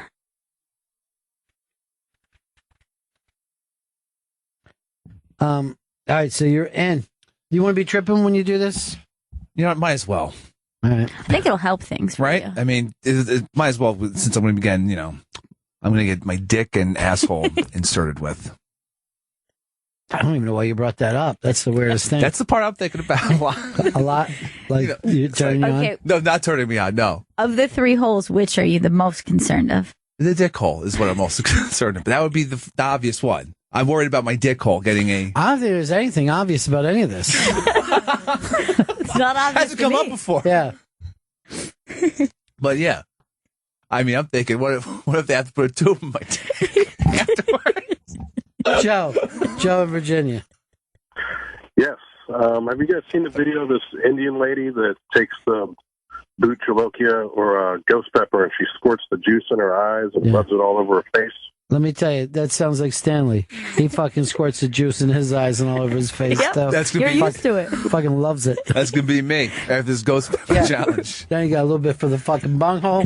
He's just come on, work it all, work all the genitals. Well, I guess this tribe worshipped that pepper for. They're gonna be worse for me before. after I'm fucking done with this. I'm sure they would, yeah. But we just discovered it, I guess, within the last 5 or 6 years. But the small tribe, I guess, just rubs this shit all over their face and all right, why we're all in their talking, eyes. like we were just doing the thing about like shooting in his face and all that, and then on his asshole. So your aunt just wrote to me, "Yum," and I'm like, "What the fuck?" She just texts me, "Yum," right? And then sends a picture of them eating the cheesecake. So they're not listening to this Right. show. No. Was not yum to that. I'm good. I'm 'Cause glad. I'm like, what? So the cheesecake came through. Yeah, the losing cheesecake that I had. Fuck, I hate losing like that to a child. Like winning stuff, you know? I know. Would you have shared that key lime pie with me? Yeah, 100%. Just like Pepper's going to share those ghost peppers with his own asshole. No. You guys want some? Can't stand anymore. Now you're most concerned with the pee hole, but Yeah. are you most confident about the butthole? Well, here's the thing. Yeah, That'll he be is. fine. See, here's the thing. Rock solid. His pisser fucking burns anyway every time he goes. From something that he picked up down on the fucking wharf. Something happened to him down the wharf. You know, if things got crazy one night, or a few nights in a row, I might say. Oh, Jesus. What's that? You have no way to tuck your way out of it. You started into it. I talked my way into it. Right. But you didn't head for a punchline, nothing. Wharf sex is what I had. Just consensual group wharf sex.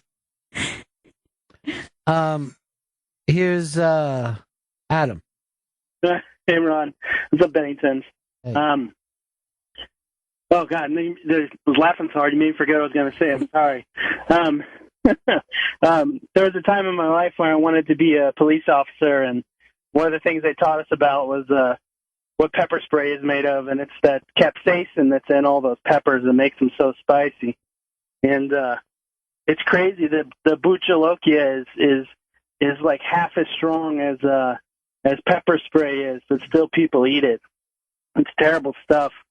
My father-in-law bought tortilla chips once that had ghost peppers on them, and they were terrible, but man, they were fun to pass around and not tell people what they were eating. We used to do a thing where we would pepper spray our interns all the time, like during the show. Like we would take them outside and pepper them.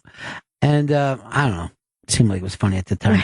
So we were on location at Universal Studios, and we were in the park, 6 o'clock in the morning before the park even opens. So I guess it was Flipper. Take him outside, pepper spray his face, bring him back in. And people from the park come over like, we can't open up the doors because this place still stinks like fucking pepper spray. And we kept the park from being opened on time. While people were outside and they were all pissed off. And they started to, the people around the park were yelling at us. And they're like, and I said to them, I go, I think those people could easily walk through that pepper spray. What's the big deal? It was like an hour ago. It's a place for children. Guess they didn't really want it. Guess they didn't really want to get in that park. Yeah, be part of the fun. Run through the pepper spray and you're ready to rise. I'm really excited about this pepper challenge. I think it's going to be fun. You think you'll have fun? I'll probably be in a lot of pain. Dude, we got Eric Bogosian coming in here. One of the great performers of all time. Writer, actor, does one-man shows. We'll read off a list, Chris, of some of the things Bogosian has done over the years. Bogosian's done talk radio, which is in the intro every day. I have his IMDb. There it is. Last thing you were looking for. Listen Up, Philip. Higby Goes Down. Deconstructing Harry. Larry Sanders Show. Law and Order, which was very, very big for him. And talk radio, which to me is fucking brilliant. He's just written this book called Operation Nemesis, the assassination plot that avenged the Armenian genocide. I didn't know any of this stuff. It's not talked about. It's pretty crazy considering it's the second worst genocide that we have ever known. And it's insane that nobody discusses it and most people don't know very much about it. Not even sure what happened. Hey. So is that later today? No, I think it's later in the week. No, it's today. Didn't you hear me just say he's coming in? Oh yeah. He's yeah. I got confused on the dates. It's later today, yes. Eric is coming in. Got it. Eric Bogosian. It's the shortness of the statements that's always fun. Well, it's the best way to say things. Right. Just short, point. Leave it. Yeah. Yeah. Yeah, that's what's happening.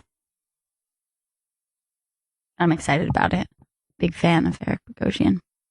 Are you really? Yeah. He's written tons of great plays. What's your favorite? Suburbia? I loved Suburbia. When I was young, I was really obsessed with it. And it made me, I saw the movie and started reading his plays because of that movie.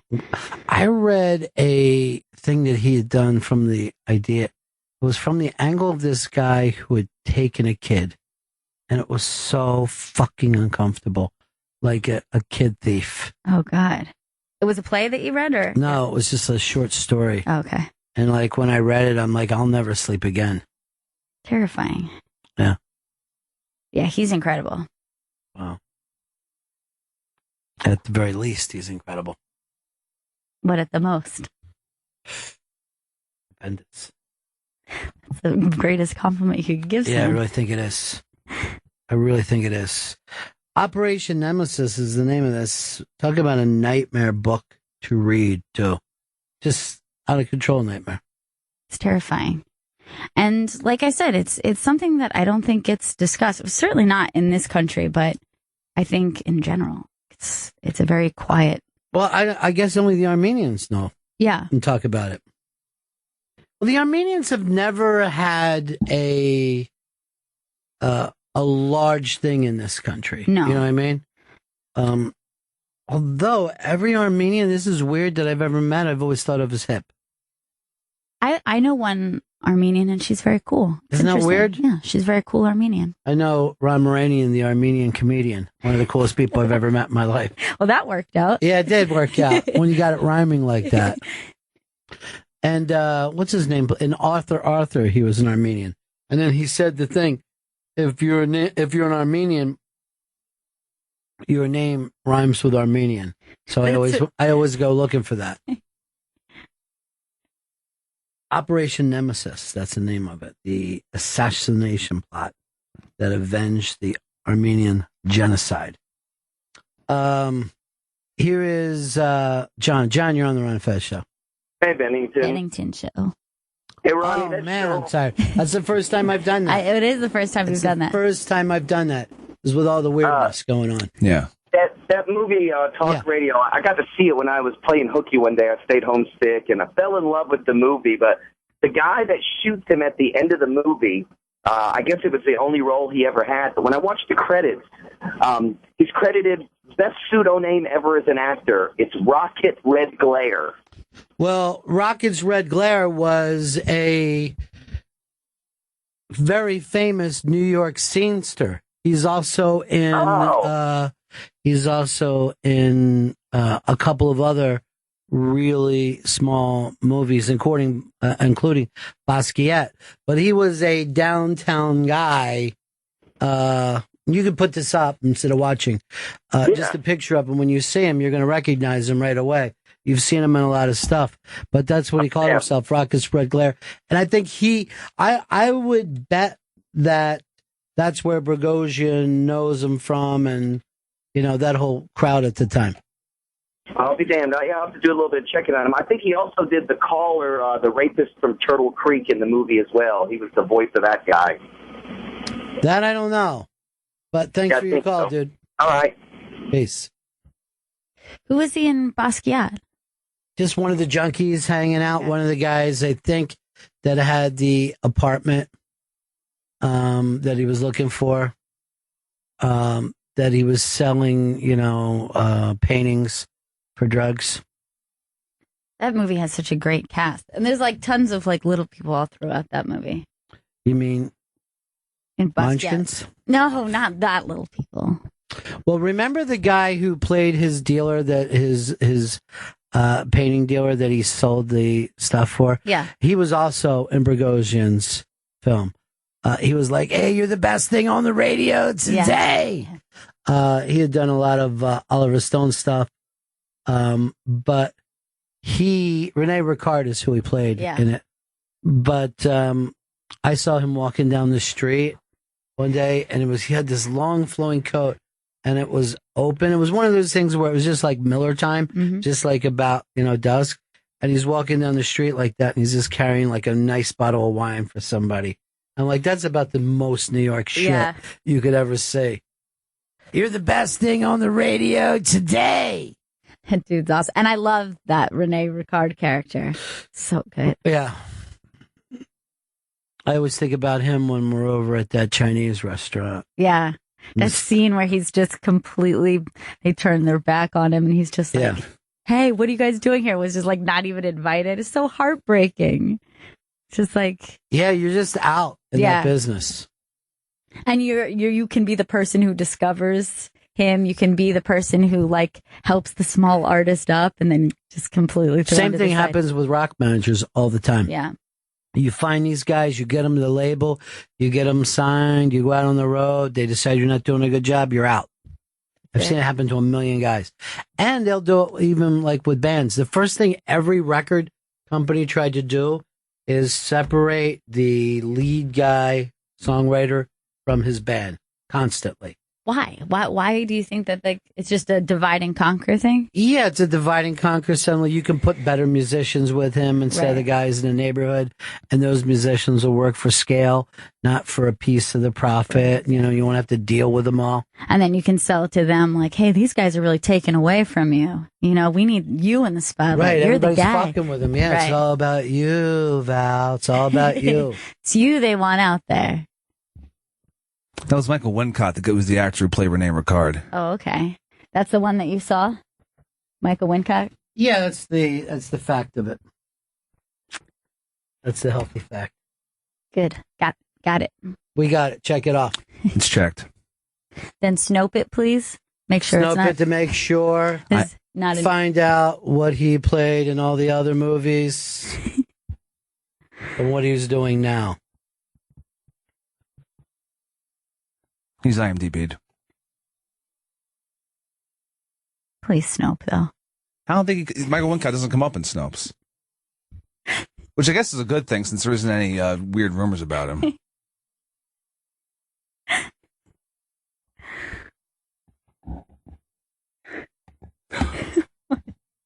Hmm? Your face is when he's saying it. I'm always amazed with like the short thing and the lean back. Always fucking kills me in this business. But who played the part in talk radio of sitting exactly where Joe is right now? Who was that? Who played Come me? on. I don't know. He's done the show. Remember, it was an Oliver Stone thing, and Oliver Stone has used this actor more than anybody else. Go ahead, tell it, Chris. McGinley, John C. McGinley. Oh, okay. Yeah, That yeah, was yeah. John No, C. I think- McGinley that was wearing Yeah. the crazy wig and shit. That's you, Joe. What was his name in that movie, though? Because one of the funniest things is when that guy comes in and he just looks up. I love that he was able to smoke. That was I'm watching that. I was like, oh man, just Everybody smoking. used to smoke in radio. That was the whole point. You would never do talk radio without smoking. It looks so goddamn cool.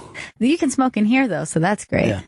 Why don't we break right now? Stu was his name. Yeah, because remember that when he just goes like this, Stu, after he comes in. It's my favorite part.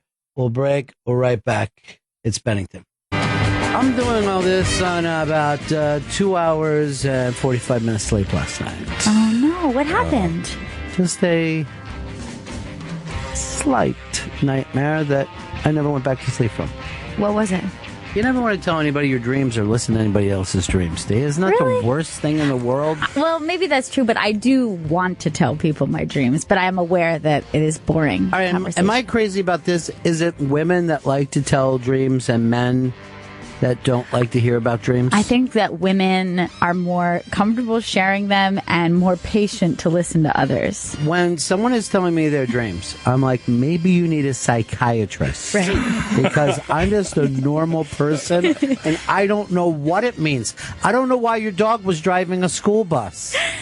And you always look to the person like, so? Yeah. What do I do with think? this now? Why was I back in third grade? Right? But I had two dicks on my knees. What is that? Is that like a sexual thing? Did someone touch me when I was younger? What happened? Okay, so a dick knee usually represents a change in your life that's coming. That's what I really hate, when somebody will be like, oh, really? You were dreaming you were eating spaghetti? You're coming into some money. then suddenly I'm like, what? Really? When? Here's the thing. I understand analyzing your personal dreams. Like if you sat down and said, okay, this is what's going on in my life and these are the symbols that keep coming up. But I don't believe in a universal, like, oh, a baby means a new project coming. Right. And like, that's true. A car represents this. Like what a car means to you is like a hot air balloon to someone else and Right. like a bullfrog to me. Well, first of all, let me just say this. Even if you tell people you don't want to hear dreams, they still tell you. Right. And it couldn't be more like I have nothing for you to get back. But the other thing that I'm trying to think of who I read. Well, obviously it wasn't Freud. Jung? It had to be Jung then. If Yeah. it's not Freud, it's Jung, right? Whenever it comes to shit like this. So, but when he said, and I was reading this book, that everything in your dream is you, right? Right. So you're not being chased by a monster. You're also the monster. You're just choosing to see it from one perspective rather than another. Right. And your grandmother is not really your grandmother. It's like you. something that you feel about yourself. It's you. It's almost like you're in the Matrix, right? All right. In the Matrix, there is no other people. It's all you. Sure. All right. So But you know the feeling of wanting to unload a dream, like it's so disturbing to you. I just say I will not remember this. And I'm not going to bring it up, and it's just gone. I see. I think, unlike you, suppression is the way. Push it down. Push it down. Pat it. You know, you'll never come back. I You'll got be like fine. one of those old cannon sticks for any feelings and memories that I have. So, but you've like, you know, that dream analysis is nutty and stupid. Right. But see, here's, But I also feel like you have just experienced something on this bizarre plane of existence, and you want answers of why you created that for yourself. I completely relate to that feeling. Have you ever been in a dream and know that you were in a dream? Yeah. I practiced that when I was younger because I was reading the Carlos fucking, what's his name, Canstanega or whatever his name is, like all little kids read. So, because it's all trippy and it's like, oh, I'm going to go to Mexico. So, there was a passage that I wrote that if you look at your hand and study it, you know what I mean, in the dream, right, you'll be able to say, I'm dreaming, and then do whatever you want. And then you just take off flying. So I did that enough till I could do that. And still, occasionally, I'll be doing shit. I'll be like, that's weird. That can't even happen. I go, it's because I'm dreaming. No. And then there's the flight. No, it's just the opposite of no. It's fucking great. Just like, it's like so pleasurable. But then, fuck, why do you always wake up?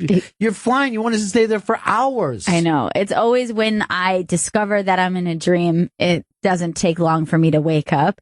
And usually it's me telling other people in the dream, like, hey, this is pretty weird, right? Like, this is maybe like a dream. And always whoever it is gives me a face like, you're getting it. Yeah. You're catching on to You're us. onto it. We're not real. Yeah. It's very eerie, though. Everybody, like, not only can I not stand my own dreams or other people's dreams, but Leo DiCaprio's crazy fucking dream thing was actually annoying me. I'm just like, that movie that he did. Oh, right. Just like, fucking wake up. This is useless. No. Wait for the kick. The kick. Just wait for the kick. Bong. Yeah. I mean, did you have a lot of reoccurring dreams as a kid? Reoccurring dreams? I don't think so. I only had reoccurring dreams when your mom was pregnant. And what were they like? Oh, they were terrifying. It was always this. The baby would be born, right? Okay. But it would be so tiny, like about an inch tall. And I would be like trying to hold the baby in my hand, and I could feel it like a Mexican jumping bean. Oh my God. So I know that was just like stress of how do you do this? Right. What do you have to fucking Like, do? don't break the baby. Like, we don't want to hurt it. No, you're a big animal. Careful with the baby. I have a lot of like apocalyptic dreams, but I think. Do you survive the apocalypse? Yeah, usually it's survive. Well, I mean, I guess sometimes they kind of end with like total destruction kind of thing, but it's usually like the wave, like the mushroom cloud, the sky's going dark. I have a lot of that. It couldn't be a more common dream. Right. You know what I mean? Like now they always say, that all those things just mean change. You're afraid of change. Right. Almost everything in your dreams are stressed about change. Although, I got a lot more after 9/11. Like after experiencing something like that, like that's pretty much all your mind is doing for a little while. I used to get, after 9/11, the riding the bed down I'd be sleeping and the bed was collapsing. Oh, shit. Because I lived high at the time and stuff. Just all the way through. But I was always like riding it down. I mean, it comes sliding out like a water slide. But, it was just because you were, freaked. You were freaking out out. of control. You're out of control. Like I used to have dreams that the earth was cracking in half, and cool. several times it would be on the news and would go to like satellite, and we'd be like, wait, is that happening live in real time? And before we could finish the sentence, like gravity That's pretty shifts, cool, though, and man. like That's we go awesome. like flying backwards, and everyone's crashing. Now, let me ask you this. Why do people like movies like that? Like San Andreas is like a nightmare for everybody who lives in California. Right. Why would you want to go watch a nightmare? Why would people line up? I can't wait to see my neighborhood explode. Right. Or all that like 9/11 porn that came out after 9/11, just movies. Yeah, that what was like, that piece of shit movie that people liked? with the big monster, With the big slug going down the street. Cloverfield. Yeah, I saw someone. I went to see it, and I saw someone running out of the theater crying like an adult. I'm like, You know yes, what you're in because store for. No, you don't. They were using the 9/11 images. Yeah, like specific images. Yeah. Like there's actually a part where they run into a bodega and Yeah. like the dust cloud comes through and Right. you're like, oh yes, this was actual footage that we all saw. But then they said later, that when the old Godzilla used to use, the World War II atomic Right. bomb shit, but we were, too young to even pick up on that. And you're like, yeah, this is great. It's a giant lizard. Fucking giant lizard, man. And there's fucking people in Japan go, oh, that reminds me of the worst day of my life. But yet it was so popular. Yeah. I guess. I don't know. I mean, I don't think people ever went to the movies to see the old Godzillas. They were, they were camp. They Bunch of weren't- bad B movies. They weren't popular in Japan. I just always assumed that they don't- were. Yeah, I don't know what's popular. Let me in look at the Japan box office. I've got a They like anime. It's box office mojo. It's box office mojo Jojo. Look it up. Got it. But I'm actually got something that's popular in Japan right now. I'm got these places. I'm selling cooked fish, and the people are just they're going crazy. We've They're never like, it's so seen this. warm. Oh, it's delicious. It's like crispy. It's changing the game out Yeah, there. it's not gooey. All the way through, cooked Yeah. all the way. Yeah, even the rice. Our name for rice is potato. Mm-hmm. But yeah, I'm not into the dream thing. I'm not into the translations. I don't. Yeah. But dreams had a lot more power, I think, over me as a kid. Like, to me, it was like hellish, the idea that like you go under and your subconscious takes over. I thought it was like a fucking nightmare. It's a little death. Yeah. It's a little death every time it happens. But your brother, when he was really little, it was the worst thing ever. He would be like, he would wake up and he would say something like, Yokozuna or somebody was trying to fucking beat him up. And then he would go like this, why didn't you help me? Oh, no. I asked you to help me and you wouldn't help. Because, I guess he only knows a couple people. Right. Like wrestlers and us. And they're all showing up. And we're like, dude, that was a dream. That wasn't us. He goes, you could have helped me. I go, the dream me didn't help you. The real me would fuck up Yokozuna. He's not even Japanese. Do you know that? And you said, Jung says that you're Yokozuna. That's the Yokozuna in you. I think it's Jung. I don't know. I never really pay attention when I fucking read something earth-shattering.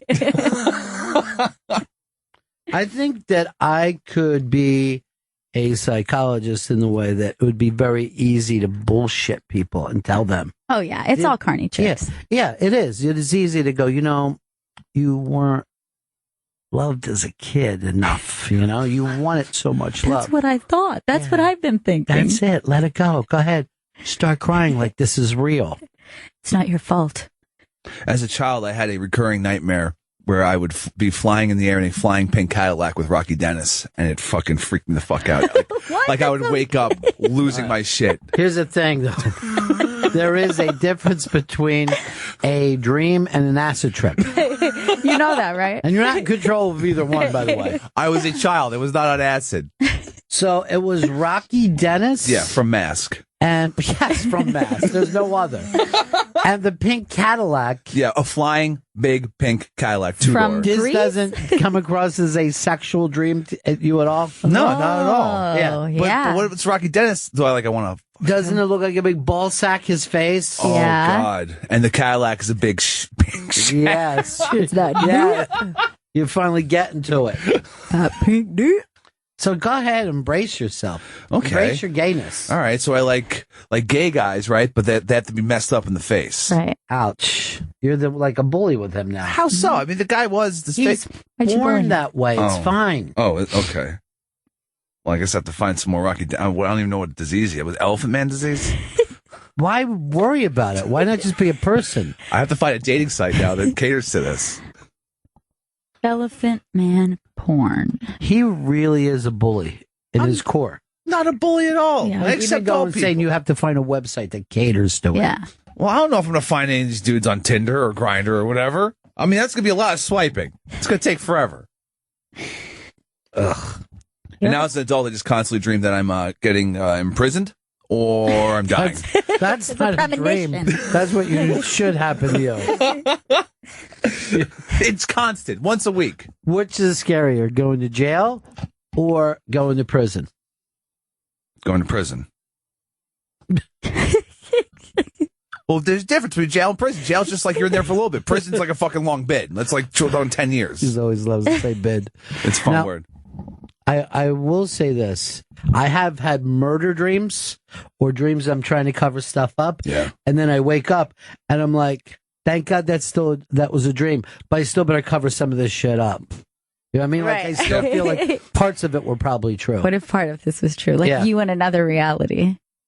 So that's just, you're having guilt and shame dreams. Yeah. Oh, okay. Because you are ashamed in the way that you're living. All right. Are you sure about that or just... You don't know. I mean, if you're really going by the prison, right? Yeah. You feel that you've done something that you could be caught for. Okay. You know?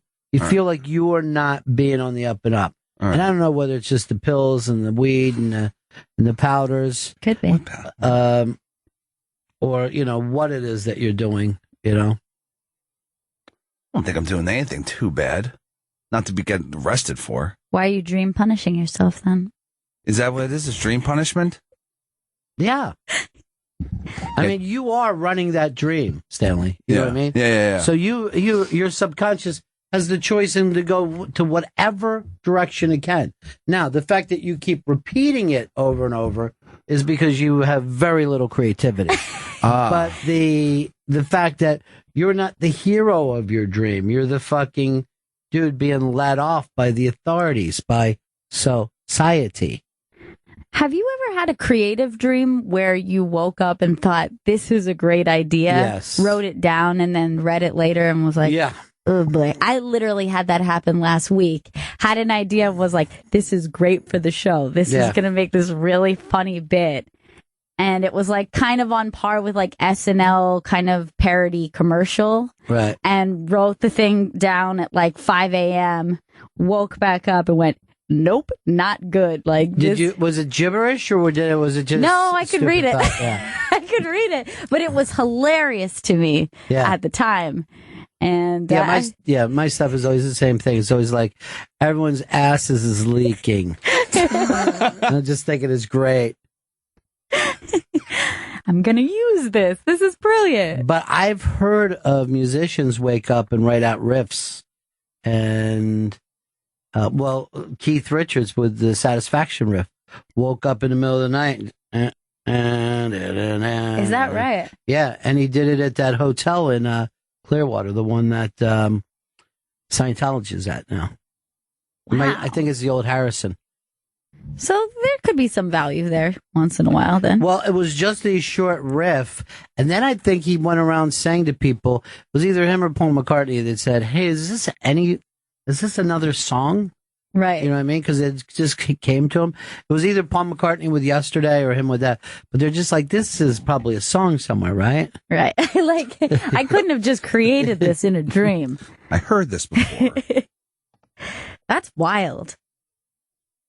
I'm sure there's a lot of creative works that like come partially from ideas came up in dreams. Well, David Lynch claims that he does all his stuff from meditation, and it like looks that way to me. You know what I mean? Like it's like you need a little plot in your meditation, dude. Just all can't be straight weirdness. Can't be all the Black Lodge. Everyone's talking backwards. There's a little person in here. Or that cowboy in Mulholland Drive with that fucking box. Dude, you are going to jail. I forgot to tell you about it. Don't fuck with me. Please. No, why? I don't want to go to jail. I thought that you didn't feel guilty. I thought you didn't do anything too bad. I just don't want to go to jail. That's all. It doesn't seem fucking pleasant. You're being watched. I'll just leave it at that. I have to throw out my phone. You think the pedo stuff is What pedo stuff? There is none. Don't know what you're talking about. Sure you don't. Don't. I think it's weird that my dog dreams. Like, I always watch her dreaming and I'm thinking, like, what is she coming up with? Like, sometimes she seems psyched. Like, sometimes she's just like, this is fun when I'm doing her, like, little legs are going. And sometimes she's having straight up nightmares where she's whimpering. She's chasing rabbits. That's what we Yes. always say when you see a dog dreaming. She's chasing rabbits. Is that dog ever even seen a rabbit? It's just how fucking low we put a dog. Like, the only thing that's fun to them are interesting. Just What running in a direction. What if they do have really complex dreams of like abandonment and like? They used to say that if you wake somebody up from a nightmare, you'll kill them. Yeah. So never do that. Right. But I always thought that the real terror dream stuff is guys who come back from war and fucking relive it. Yeah, like their kids wake up and their dad is fucking hiding in the fucking hall. Get down, like these back there. And I don't even know how true that is, but I've heard about it enough that I can't imagine anything worse. The war comes back while you're sleeping. Ugh, that's really scary. You know, that's why those motherfuckers are always sleeping sitting up in the living room. Yeah. You know, they don't want to fucking go into bed. You can't let your guard down. Come on, honey, it's late. Come into the nightmare chamber. Come in, lay down and wake up in Vietnam. You're tired. You need some Vietnam time before work tomorrow. Oh, that was a weird reoccurring. I forgot about that. When I used to be a night auditor, right? And I would sleep during the daytime, which I always dream more powerfully in the daytime than I do at night. But I would always be dreaming that I was working on balancing the books and couldn't quite get there, right? And then I would wake up and have to go in and balance the fucking books. There's nothing worse than that. I feel like I'm working a double fucking shift. Like I'm not doing this shit anymore. When I was waitressing, like server dreams, I think were the worst, where you're just running around like, there's too many people here. I can't do anything. And then you go to work and you do the same and then shit. there's too many people. Right. You can't do anything. There's a radio dream that everybody in radio always has, that and this is old school, right? That the record is running out and they can't get to hit the new one. I've had a dead air dream so many times, and it's fucking horrifying. Like I'm freaking out. Like, why isn't it playing? Why isn't it playing? It's dead air. No! I get the live performing dreams where you're always working in a weird room that's shaped weird. So you're like looking to try to see the people. You can never win them over. Like they're too far away in a weird angle. You're like, hey, everybody, welcome. You're like, do they know there's a show? Do they know we're doing a show here? Or I don't even know if these are on yet because they're so far away. No, it is pretty hard in the maze room, but. Now, Chris, any of your sexual dreams, are they also guilt-based? Oh, no, I don't believe so.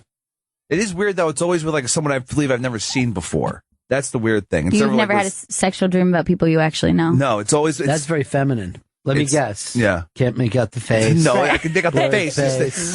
Girl Moves, I dream. really got a hold of what those look like. I'm just banging mannequins left and right. Well, women always say that they have a dream about a Right. faceless man. You know, I'm like, you're just fucking ashamed to say who it is. You're ashamed to say it's your neighbor. It's never anyone you want it to be. That's why. No, it never is anyone you want it to be. Right. Never under the right circumstances. And, you know what I mean? Like, it's always... There's always like a danger factor of being, you know, no one's ever like comfortably like, oh, I'm supposed to be with this person. Right. And We're in a happy relationship. No, it's always complicated, much like real life. But if you bump into someone that you had a sexual dream about afterwards, it always feels like they know. They know what I dreamt and I feel weird. Read it. But then you start seeing them in a different light. Like, they are pretty attractive. They're pretty cool, I guess. While you and your unknown Random strangers. Mm-hmm. It's very weird. Such a girl. That's a girl dream. I know I can recognize their faces. They have faces. I just don't recognize them. Dudes have sexual dreams about people that they see every day. That's the masculine dream. The feminine dream is the faceless stranger, which you've had. They have a face. They are just a stranger. So you're bisexual at best. Bingo.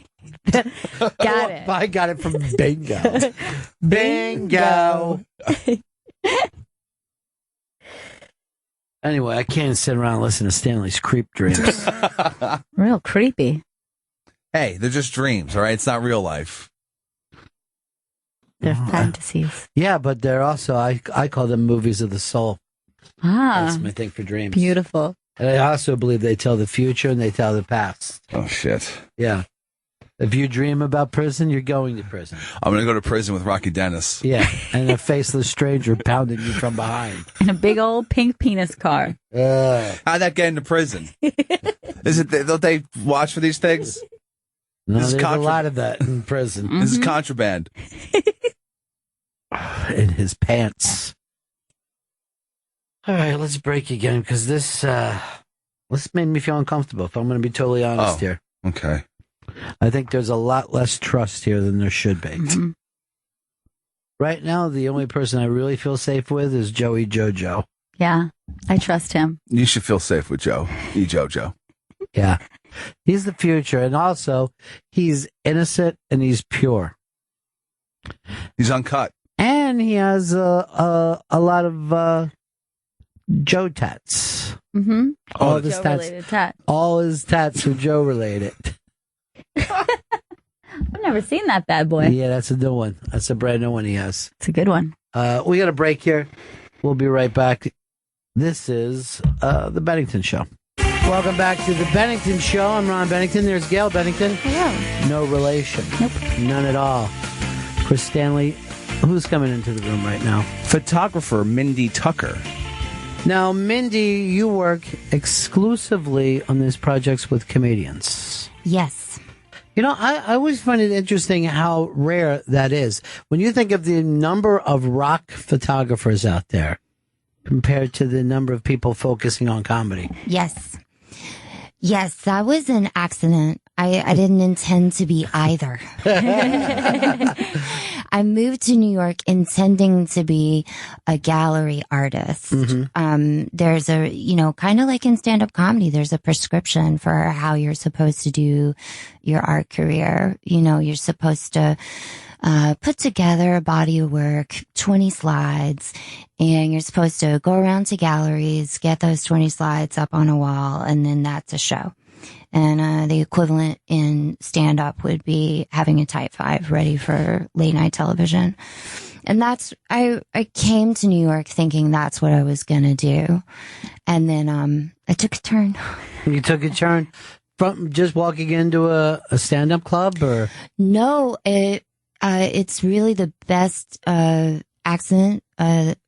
What happened was I did a gallery show. I did do what I came here to do, and I felt really empty, and it wasn't at all. It didn't feel like anything. It didn't feel right, basically. And once that happened, I was really lost for a couple of years, and I kept shooting, and I went back to painting a little bit, and then I have a best friend. I'm from Alabama, and we met when we were in high school, and she is here in New York. And at the time she was living on the Upper East Side, and I was living in Williamsburg. And if you're broke and you're trying to see your best friend who lives on the Upper East Side, you're looking at hour at least on the subway, right? So, but she's like, my most important friend, right? So she started doing a comedy show at Rafifi, which was located on First Avenue and I believe it was 11th Street, and it was a weekly show. And I had a day job actually about not even a block from where we are right now, kind of catty-cornered across the street, actually. And I could get from my day job to her show at Rafifi, see her, not have to be on the subway for forever, and then get the L 3 blocks away. And so it started as a way to do a favor for her, because she asked if I could do for comedy what I'd done for music, because I'd been shooting a lot of music the couple of years before that. And I did it at first as a convenient way to see my best friend and be supportive of this thing that she was doing, with these comedy shows. That's how it started. And it started as just trying to nurture that friendship. And a quick note, she is actually literally across the street right now. Is that right? Her job is in the building next door. I was the McGraw Hill? Yeah, I was texting her. I was texting her selfies when I got here. Yeah. So real photographers actually do selfies as well. That's good to know. That's good to know. Let's take a look at some of these on your website, because it's very rare to see people really captured on stage, but you don't just do that. You go out and shoot them at different places as well.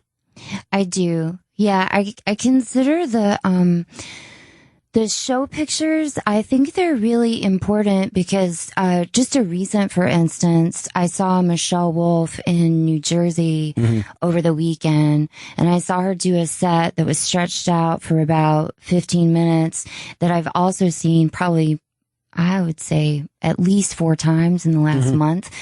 And it's important because that set where she has it now versus where it was 4 weeks ago, there's new tags, there's new segues, like it's a, and so it's exciting for me to watch that set build up, but also the next time that Michelle and I need to do a portrait that's supposed to represent her, maybe for an advertisement for comedy clubs or whatever, the next time we get together to do that, I'm going to have a much clearer idea of where she's at in her work right now and lives on the Upper East Side. You're looking at hour at least on the subway, right?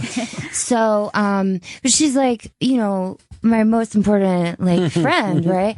So she started doing a comedy show at Rafifi, which was located on First Avenue and I believe it was 11th Street, and it was a weekly show. And I had a day job actually about not even a block from where we are right now, kind of catty-cornered across the street, actually. And I could get from my day job to her show at Rafifi, see her, not have to be on the subway for forever, and then get the L 3 blocks away. And so it started as a way to do a favor for her because she asked if I could do for comedy what I'd done for music because I'd been shooting a lot of music the couple years before that. And I did it at first as a convenient way to see my best friend and be supportive of this thing that she was doing, with these comedy shows. That's how it started. And it started as just trying to nurture that friendship. And a quick note, she is actually literally across the street right now. Is that right? Her job is in the building next door. I was the McGraw Hill? Yeah, I was texting her. I was texting her selfies when I got here. Yeah. So real photographers actually do selfies as well. That's good to know. That's good to know. Let's take a look at some of these on your website, because it's very rare to see people really captured on stage, but you don't just do that. You go out and shoot them at different places as well.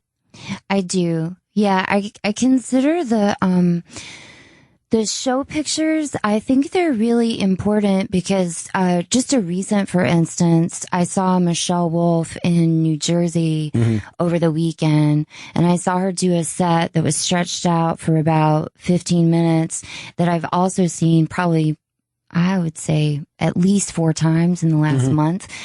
And it's important because that set where she has it now versus where it was 4 weeks ago, there's new tags, there's new segues, like it's a, and so it's exciting for me to watch that set build up, but also the next time that Michelle and I need to do a portrait that's supposed to represent her, maybe for an advertisement for comedy clubs or whatever, the next time we get together to do that, I'm going to have a much clearer idea of where she's at in her work right now and what's the thing that's going to represent her most appropriately, because what's right for her is not going to be right for the next person who comes in.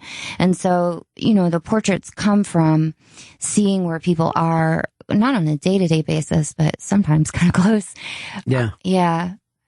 I love the fact, if you look at this, the fact that stand-up is the only kind of art form that takes place in front of the public all the time. Right. You never have seen Jagger, I think we're doing, it's either you can't kind of want something, you know what I mean? If you're around it long enough, you see it go through that. Where you don't, I remember being a kid going to a museum and seeing paintings. I'm like, well, that could never I could never attempt that. But if you were around artists and saw people, painting over stuff, it gives you a totally different way of looking at it. I think that's one of the great things about stand-up comedy. Yeah. And it is I do see it. I get in trouble sometimes, but I do see it as an art form. Oh, it is. I really, really do. And my work has been helped considerably by collaboration with, I consider them my fellow artists, comedians. Yeah. Yeah. But some of them get real mad if you say you're doing art. It's a very wide spectrum stand-up comedy. Yeah. Some people are like, no, it's entertainment. End of story. And I'm like, okay. And you know what's funny though? It's also funny is they'll be in the same show together. It's not even like though you take these people who are doing different genres or something. Sometimes you'll go to a club and you're like, well, this is like watching James Taylor follow Metallica. You know what I mean? Like, who is there anyone curating this at all? Why are these two? But that's also kind of interesting, What's great about these portraits is that so many comedians, they're not actors necessarily, right. And so they struggle with that headshot type. Oh yeah, which is so uncomfortable that that comedians are subjected to the headshot. But there's a tremendous amount of their character in these portraits. Right. Well, every one of these that when you know the people going through, and you put these together at the once a year now too for people who want to come out. Yes, and actually, I'm excited to be here with you guys right now for a lot of reasons, but one reason is that I'm procrastinating. No, you're going to do this. You're going to get this done. Year in comedy every year, I love it, and but it is also sometimes I have the best days as an artist putting it together. Mm-hmm. And other times all I can see is, I should have done this better. Or I should have, so I see the good stuff that I did for the year. And I also see oh boy. See, it's the same exact thing, Yeah. Again, I would have thought you look at this and you're like, yes, I would have thought that you could just do this so comfortably. But you're saying you struggle with it. Well, I do. The last couple of years, there's a famous Ira Glass quote about no one tells you this, that there is actually a point as an artist where you begin to feel more graceful. And anyway, look up that quote. It's really comforting. I don't want to misquote him, but a couple of years ago, I did get to a point as an artist that I was not aware was possible. I thought that what I had signed on for was just years and years of misery, and that it would just always be this way, and that every now and then I would kind of do something right, and I thought that was the gig. Mm-hmm. And I didn't know that. There are points of just a grace that occurs in the work, and you're just in a state of grace, and you're just you're in the right place in the room, and it's just great, and you're working, but there's almost some kind of muscle memory that's happening, and it's a beautiful place to be.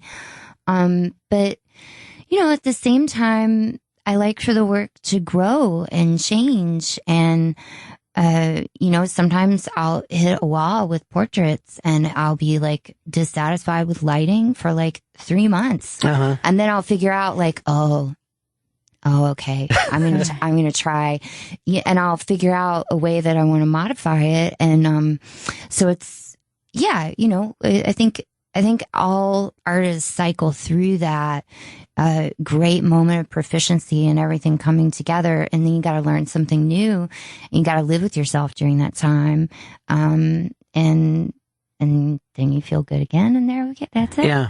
Well, the great thing about that Ira Glass quote is that what he's saying is that young artists have great taste. And so it's almost like you have to grow into your taste because you have these standards that you're like, I know what great art is. Right. I know what great photography is. I know what great comedy is. Sure. And I'm not doing it. Sure. And so that's where a lot of young artists end up stifling themselves because they don't allow themselves to grow in it. No, and I think of how many things I quit. Yeah. Immediately, because I'm like, I'm not Hunter Thompson. I thought I was. Started to write a half a paragraph here. Suck! I mean, I've done it with everything other than hanging out on the street corner, which I got really good at. And now I have a microphone to do that. And it's the same job. You know what I mean? But most things that you would have to really go in and wrestle with, I've never been able to do. I'll quit immediately, no matter what it is. It's hard. It's hard to like things that are good and then hold yourself to those standards. But, we were talking about Eric Bogosian coming in earlier, and he's a crazy playwright. Mm-hmm. You've written plays. Yeah. Is to write a play easy for you or difficult? No, it's so tremendously difficult. It's uncomfortable, and I don't think it's any fun. It's no fun. But have you ever watched a movie about a playwright and they've got the whiskey next to them and just typing? It looks great. Yeah. It looks great to be able to do that. Yeah, because you're in a cabin in the woods. Sure. But I don't think the reality is no one is sitting there typing up their play like, just delightful idea. This is hilarious. Yeah. It's a lot of self-loathing. It's very painful. And I think that probably goes with any art. Any art, which is the worst thing and the best thing about it, because it's the only thing that you're able to go out and say to yourself, oh, I did not know, Right. I did not know I would get better.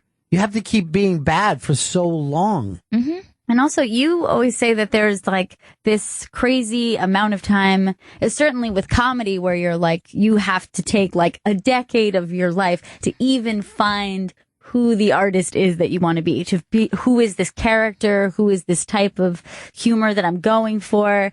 And that's a long time. But that's a long time to maybe not be good at something. Remember, like in Basquiat, when like Willem Dafoe was saying to him, like, oh yeah, I'm just starting to get in it now and I'm in my 40s. Right. Mm-hmm. And, Basquiat just looks at him like, fuck you. He wanted no part of that. Right. And that's always, I used to know these comics because I had a club. And when the young guys would come over and say like, hey, how can I, what do you think of my stuff? They would always say, quit. Just quit. You're no good. And they would say they did that because anybody who would quit doesn't deserve to be doing it. Like if you're not the type of person who says, I won't quit, I'll keep fighting, then you might as well not even doing it anyway. And they saw that as saving them time. Yeah, they thought, saving them on time. Go ahead and quit. Yeah. So now I say that to people no matter what they do. Just quit. Just forget it. Yeah. Quit Drop and be it. like me. Hang around and talk on the air all day. Of course, you're going through this.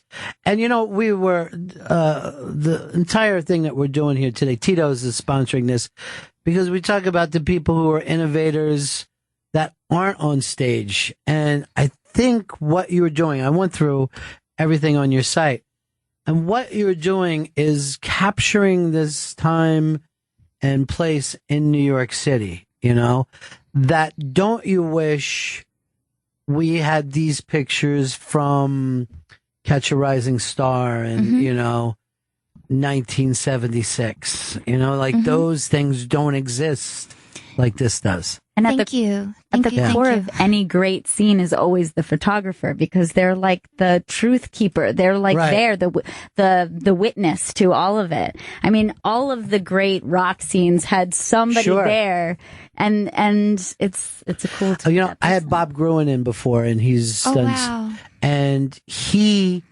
took pictures for years, having no idea that anyone would find interest. They become. He's at CBGB's instead of Madison Square Garden because he wanted to be there, because he felt something going on. But it was only years later that people were like, oh, thank you for this. You know what I mean? This is great.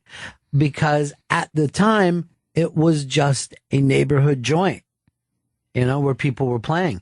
Iggy Pop came in one day, and it's so interesting. So Iggy, he was with somebody, and there was a book of photographers, of pictures of the Stooges. And I'm looking at pictures, and I'm like, this picture is more rock and roll than most albums I've listened to. You know what I mean? just him sitting at the kitchen table was like a better feeling than so many other rock and roll albums. It's amazing how that can happen. When the muse shows up, nobody really knows. You know? It's very true, yeah. Yeah. Thank you. I really, really, really appreciate it. And when I go back to the house and start on this year's Year in Comedy, yeah, I might put that on a loop. 2018 is going to be a decade of the comedy pictures, and I'm really excited to see that. I don't have any plans to stop in 2018, right?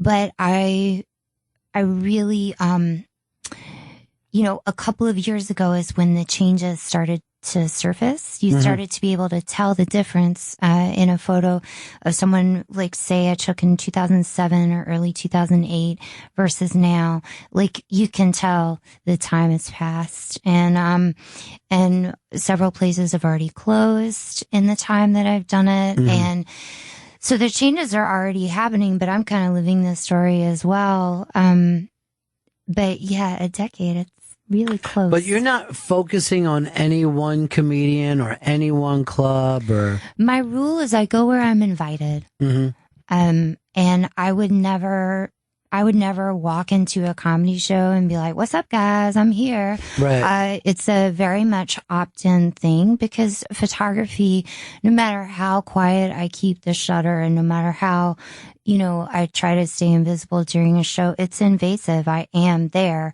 And so I would never just roll up in a spot and be like, "What's up?" It's very rude, I think. But if someone wants me there and I can get them on the calendar, I'm going to try to cover it. And if people are doing the work, it might take me, a month or two to get around to their show. But if you're putting in that time, I'm really going to try to cover you. Because I was at a place in my career when I first moved here, where it really would have meant something to me for somebody to be like, I see you doing the work. It would have meant something to me. I needed that. And I didn't get that at the place in my career where I needed it. And, I like to, if I see someone and I see them out there and I know they had a bad set, but I also know that set was them working through some stuff. Right. I would rather see that. I'd rather see a bad set. I'd rather see a couple of months of a searching set that's not going anywhere, but it's genuine and they're really trying to be themselves and they haven't quite found it yet. I'd rather be there and take a great photo of that, because that's where the great work is going to come from. So anyway, and sometimes I'm covering stuff that I don't particularly find funny. It's not my thing. Right. But I have mad respect because that person is putting in their time and they're doing the work. And at some point, this went from being an art project that I did with my best friend from high school to being kind of a journalistic resource. And so there's kind of an ethical thing involved too, of like, if you're out there and you're doing the work and I'm not covering you, I'm not doing my job.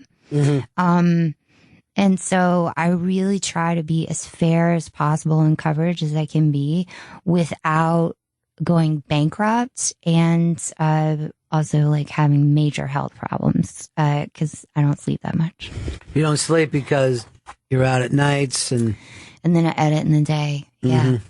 Yeah. But as much as I can, if you're doing the work, I will get to you. Maybe not as much as you would like, but you'll be in here in comedy if I'm really, really trying to be fair. Yeah. And I also, I love the fact that you're like, you'd rather catch them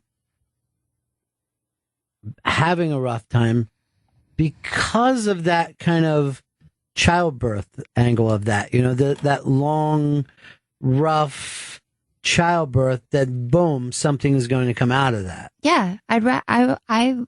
My dad is a preacher, and it's really funny because the first couple of years that I did this, oh man, were my parents just not, thrilled or whatever.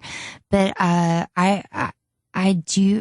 honestly, what I remind myself of the most is my dad when he was a chaplain for the football team. So, you know, like I really think I've just kind of taken his gig and brought it up here and doing it in a different spot.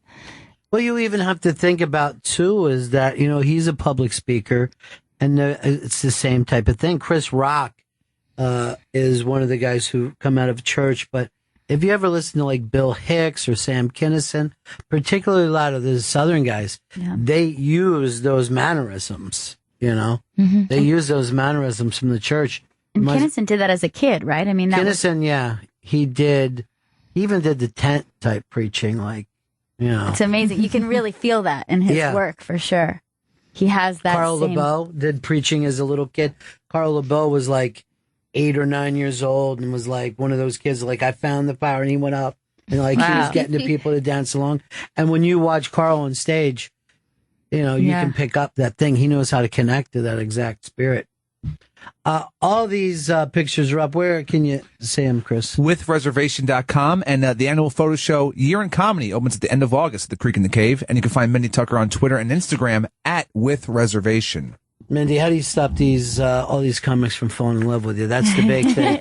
These broken souls that someone is paying attention to, they just must melt in front of you. She understands me. She gets it. She sees me. Yes, I'm here. Thank you so much for coming in. Oh, thank you so much. I appreciate it. I hope you come back again, and particularly before August. And I'd love to get out there and see that when you got everything lined up. All right. Thank you. And the Innovators of Entertainment segment is brought to you by Tito's Handmade Vodka. Tito's Handmade Vodka is America's original craft vodka, distilled 6 times from 100% corn and naturally gluten-free. Come visit us at titosvodka.com. I think we're going to be back with Eric Bogosian. Yes, we will. All right, that's exciting. This is The Bennington Show. Walked into that place, and the stripper was on the stage, and she just stopped while she was naked, and she just stopped. Next thing you know, she's standing next to me, goes, "You're the guy in that movie." But she's like naked talking to me. Because I guess in Tampa you had to go to that place. Yeah, that and it's also still it was there. radio. That was also the SBK guys. Yeah. So they take you to every. Yeah, that was their. Yeah, that was also their way to get radio, you know, records played. Yeah, they would take you out on those they tours. couldn't do powder anymore. Yeah. At that point. They weren't allowed. Well, that's nice. You guys are working together. Isn't that wild? Yeah, I work with my son. So on a project. We do the monologues. We shoot different cool actors doing them. It's on a website for free, 100monologues.com. So all the stuff I used to do in the 80s, where I did all those characters. I don't know if you know that stuff or not. All of it. Yeah, all of that record was one of those things. And we've put together this thing where we shoot these guys, and it's just all these great actors, like amazing actors, Sam Rockwell and David Zayas and anyway, Dylan Baker. I'm ready to go. Unless you're we're already wrapped for me. Yeah. This is live? Yeah. We're already talking? We're already talking. Yeah, this is all great. Oh, okay. But here's, you know, when you bring that up and you're saying you work with your son, these actors do this just for the buzz of doing these monologues? Well, yeah, we're a community and we want to give back. Many of us have, you know, done very well with TV, or what TV lately is the place where it's happening. But, you know, a lot of the actors I like the best are character actors, and you only get to see a little bit of them. And so you'll see them like come and go, and it'll be like, wait, I want to see that guy do more stuff. This other guy's boring. I want to see this guy. Right. So the monologues let those guys stretch out. Like I like Richard Kind, who does one of them. Sure. And Richard's amazing, but I want to see Richard really do the whole thing. Let him do it. And he does it. And people don't know as well, but, so there's already 50 of them posted, and, we're going to keep going until we get all 100 up. It takes time. Each one costs a few $1,000 to shoot. Yeah. And we rehearse them, and also rounding up these actors is like herding cats, you know. I mean, yeah, man, I want to do that. When is it again, dude? When? Oh, yeah, I got to shoot Dexter that day, so, you know. So, but it's fun. Nothing about your career, and I've read your books and I've read your plays, and of course know you know the roles that you've done in TV and movie. Nothing prepared me for this book. It is totally, I mean, I guess there are people who know this story, but I couldn't have walked in was more naive. Yeah, I didn't, and I certainly knew a lot about, I knew about the Armenian genocide, and I knew about sort of Armenian experience. And then in the 90s, I heard about this one guy who had killed Talat. And this was Soghomon Tetlerian had assassinated Talat in Berlin in 1921. Talat had been the leader of the Turks, and this kid, Soghomon Tetlerian, was he was like 24 years old. And not only was there he was caught, there was a big trial, and he was acquitted because they said, well, if you see your whole family massacred right before your eyes, you kind of are justified. So they came up with this verdict that said he had temporary insanity, and they were able to let him. The New York Times headline at the time said they had to let him go because it kind of had to. Right. So that was the only story I had heard, and I thought that was a pretty good story. And eventually I thought, gee, maybe I could write this into a movie. This would be a good feature. At first I wasn't even sure if it was a truth. I looked it up online. And then the minute I started doing any research on it, and this was about 7 years ago, I thought I was going to write a screenplay. So I was thinking, I'm going to put 2 months, 4 months into this, and that's it. And this was 7 years ago. And then I find out that, there's this much, much larger conspiracy that involves a couple of dozen people. Yeah. And that they didn't just kill one guy, they killed 6 major Turkish leaders, and that they were based in Massachusetts. And there was a guy up in Syracuse, New York, collecting the money. There was another guy from Hartford, Connecticut, an insurance salesman. And these guys did the organizing on this side of the Atlantic. And then on that side, they had these agents roaming around Europe, Paris, Geneva, Rome, Berlin, Tbilisi, Constantinople. Wherever they could find Turks, they would start following them around. This is after World War I, after the genocide. And then they had a list. Number one was Talat. They got him in March of 1921. But then Jamal Pasha, who was pretty much equal in status to Talat. Dr. Shakir, who was the guy who ran the genocide.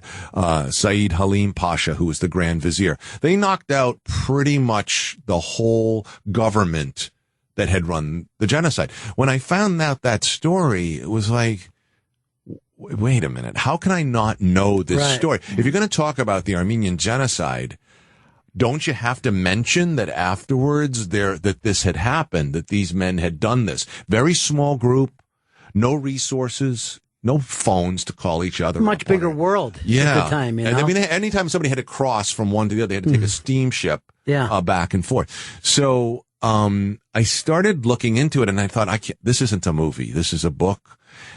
Also, I don't really, I mean, this is going to sound terrible, but I didn't really know, what is Armenia? It's a country, but it was part of Turkey, but it's not. What is the Ottoman Empire? I've heard the term my whole life, but I don't really know what it means. So I thought what I should do here is kind of follow my own perspective on this story. Like, what interests me? What don't I know about? What can I learn about? And then I'll just pass it on to anybody who reads it. And I like to read things where I don't know anything at all about it. I mean, there was a book by John McPhee called Annals of the Former World about geology in the United States. It's like 1,000 pages long. I know nothing about geology. Never cared about it. The guy wrote about it in such a way I couldn't put the book down. And I thought, this story has to be told. And so. Well, it's an amazing story, and it's normally the type of thing that, an educator would write this type of book, and he wouldn't, it would sell, a couple hundred copies, and only people that had a real interest or knowledge of this. But once you start to read this, I would say that you can't put it down, but there was times that I forced myself to put it down to try to deal with to eat. Yeah, but also you don't want to numb yourself to these horrible, things that human beings have done to each other. Well, the third chapter of the book, it was very important for the reader to understand what motivated these men. Have to understand that these guys come from a region of the Ottoman Empire that had been Armenian for thousands of years, and all of a sudden, by the end of World War I, every Christian was gone. They had been killed or deported or something. And everybody that these people knew, their families, their extended families, had been killed. Particularly the women, of course, the women and children. And so, but also the young men who had been brought into the army and killed. So the shock was just overwhelming. And then they were like, I have to do something about it. So I had to, in this book, make sure that you understood how intense this was for them. So the third chapter is just devoted to the genocide itself. Like, what are we talking about here? Because I had only heard, there were, in the Armenian community, you hear the stories, and they're bad stories, but I don't think you really understand how complete it was. And also, and this was a very hard part about writing the book, the level of the sadism and the violence is absolutely, forget what they did to just what they did to children. The killing of children is just mind blowing. So I felt, and I did some research into that as well, because the Turks who still deny that this genocide ever happened will say, well, these are biased reports, or these are third-hand reports. So I went and I found the first-hand reports that now they recently come to light in German archives and other places. And I got that stuff out there so that somebody could read it and say, I buy it. I believe this. I mean, it's like the Holocaust. You can't deny it. Right. It exists. Certainly if you're Armenian, you know, because everybody who you know, everybody in every family has these stories. But I understand if somebody's not from the community, they need to hear it. So that was, and that does make it a tough part of the read. It is. It's, first of all, it's like getting hit by a wave. But you know, when you were talking about, even like you would hear these stories and all from your family when you're a kid, long ago everything seems long ago to you. But when you're an adult, you think, well, this is a couple generations removed from us. You know, we're not talking about ancient times. No. You know? And we're in it again right now. Right. What ISIS is doing to the poor villagers in this region is the region that ISIS is moving through like a knife through butter right now is not that far from where these things took place. And in many instances, in the case of the Turks or in the case of ISIS, you have these small villages where people are just going about their business. They're really not hooked up to the world. Right. And all of a sudden these guys show up and say, same thing happens in Darfur, where they just show up and they just kill everybody. And these people are just living their life. And the only thing that distinguishes them is that they practice a different religion. It isn't that the religion is the reason that they have to be killed. The religion becomes like a marker. And we've seen this again and again. Yeah. What's it? The Tutsis and the Hutus and all, yeah. Yeah, in Rwanda, I mean, supposedly they're almost, you can't tell them apart, but there was this marker that they call themselves different things. So the same thing was happening here, that the Armenians were, there were economic reasons as well, but, yeah, it's just tribal, and it's the problem with all of us as we break down, this is us and that's them. And we need to look at it today because it's happening today. Right. I guess that's what I was drifting off on there. Yeah. But, and in fact, I believe that when the Pope came out and said things about the genocide recently, and the New York Times also seemed to change its tune and became more specific about the Armenians, they did a big article on it, that this is very much reflecting on what's happening today in the Middle East. I think people realize that you have to take a stand one way or the other, whether you're on board with this kind of horrible murder, or you have to stand up and say, and if you're going to say it about what's happening now, you have to say what happened 100 years ago from now, and you have to say about it all. We understand that 2,000 years ago it was a different place, but this is the modern world. One thing that I think people misunderstand about the Young Turks and what they did to the Armenians, they were not barbarians. They were not, uncivilized. They were very civilized people. What they were doing, just like what the Germans did just 25 years later, is they were trying to modernize their country. They actually had theories about how to make the country more efficient. And one of the ways to do that was to get rid of all the Armenians and kill them all. I mean, it's so cold-blooded. It's a true war crime. And that's part of this story, obviously, that the Nemesis guys felt that they couldn't let this go by without being punished. But it is this thing about human beings that we repeat this kind of history time and time again, you know, and we get fired up all over again. And it's just like logic and humanity leaves us, you know, and we fall back in it because most of it, like you said, is either driven by fear or greed or a place to place blame. It's shocking. Well, there's a different way. I mean, I think that it's intrinsic to human nature to have a tribal feel. Like, this is my tribe, that's your tribe. And if you have enough tribes around, they start fighting with each other sooner or later. Nationalism's the same thing. But we do live in New York City. We live in a place where people live pretty harmoniously with each other of all different faiths, colors, race, everything. Somehow we're doing it. Yeah. So it's possible, because you've got to have, I think it's kind of economic. I mean, one of the things was going on at this time 100 years ago. These are very impoverished regions, and that's usually what motivates these kinds of leaders. Leaders can't really run a kind of fascist thing unless everybody's really desperate, and then they want something, anything. Yeah. Give us an answer.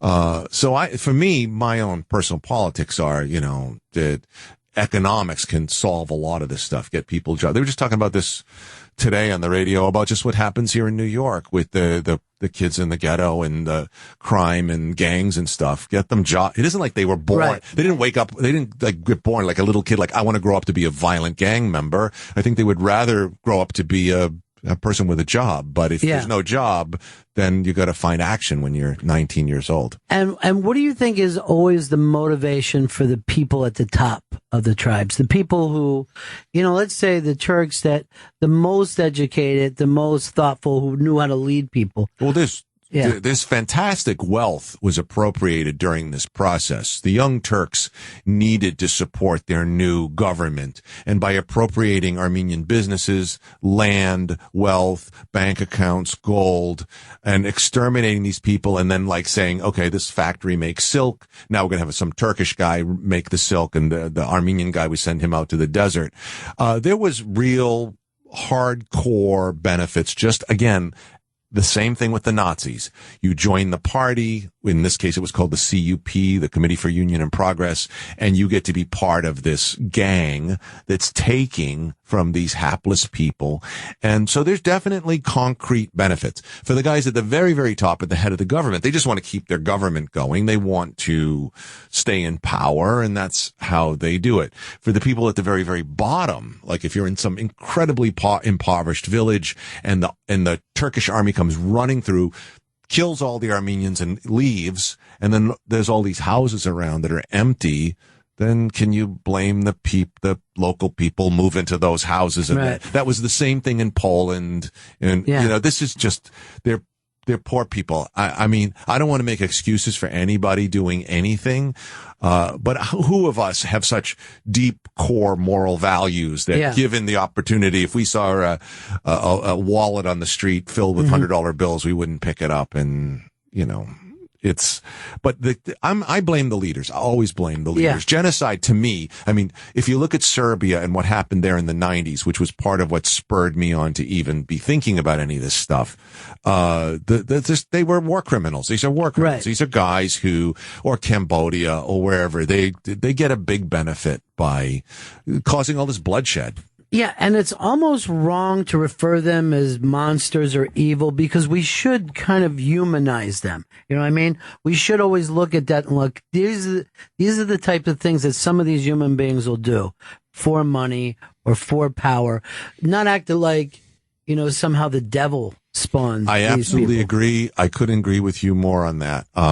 First of all, we're talking about murder on a grand scale. And when there's murder, there's usually a benefit that somebody's getting from that murder. So you got to just, like I was on Law and Order for 3 years. I think about things like a detective. Right. But, who benefits? Who benefits? That's what you got to look at. But also calling people monsters or even looking at their politics too much is wrong. Just look at them as criminals. That's my own personal stuff. Like I was a witness to 9/11, and I just say people did a crime, go find them, put them in jail or execute them, whatever you need to do. Same thing for Charlie Hebdo or whatever it is that you're talking about. I don't want to hear about what they stand for or what their theories are, because to me, that's a dead end. Oklahoma City, who cares what they did, what they say they were doing? Just find them and get rid of them, because these, or the marathon bombers up at,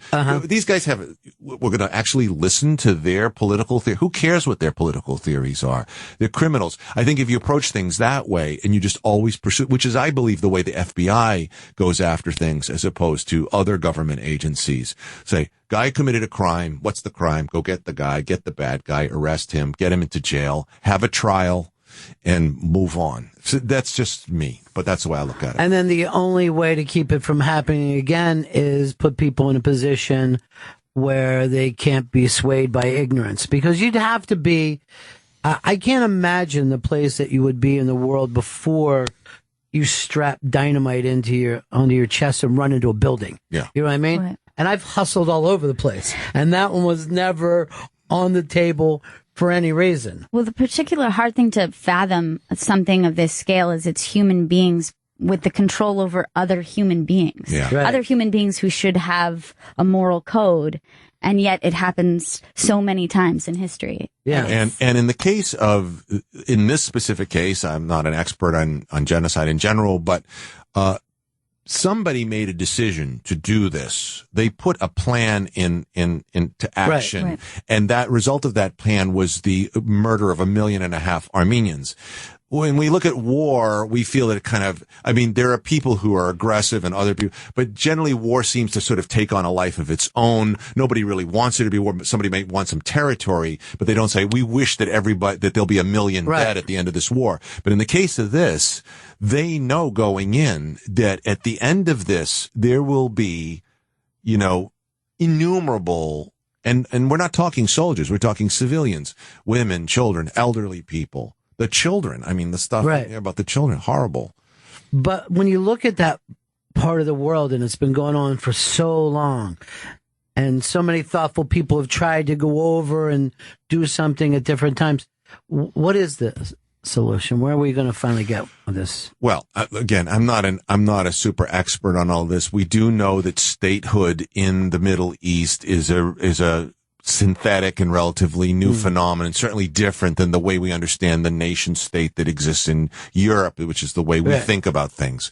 But there are always people who benefit. And I was just thinking about today, they just made a statement today in the news about, it looks like this fight against ISIS will last another generation. And I'm thinking there's guys somewhere toasting champagne to each other going, we'll be selling them stuff, arms for another 50 years where my children, their children's children will benefit from all the sales we're going to do. And then we can just have these people killing each other forever, because all we really care about is how do we get the oil out of there? And they've locked down the oil wells and just keep getting the oil out and just keep having people.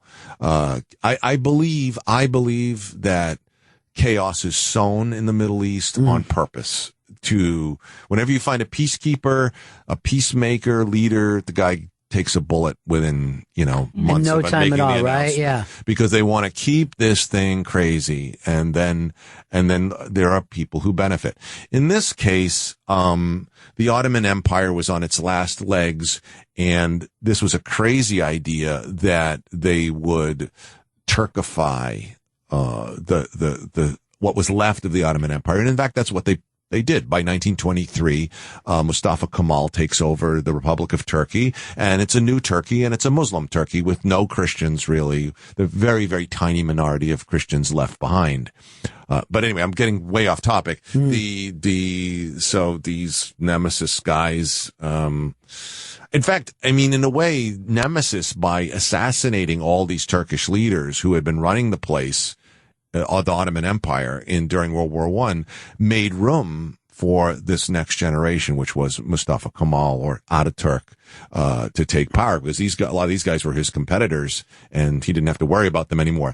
That brings in angles that have to do with British intelligence, which I explore in the book as well.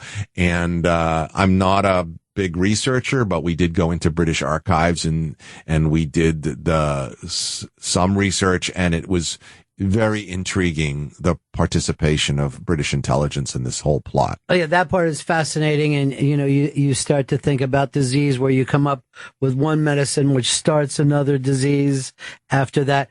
It's a fascinating read, Operation Nemesis. And as I said, I was not prepared for this ride at all. It was just really, really brilliant writing.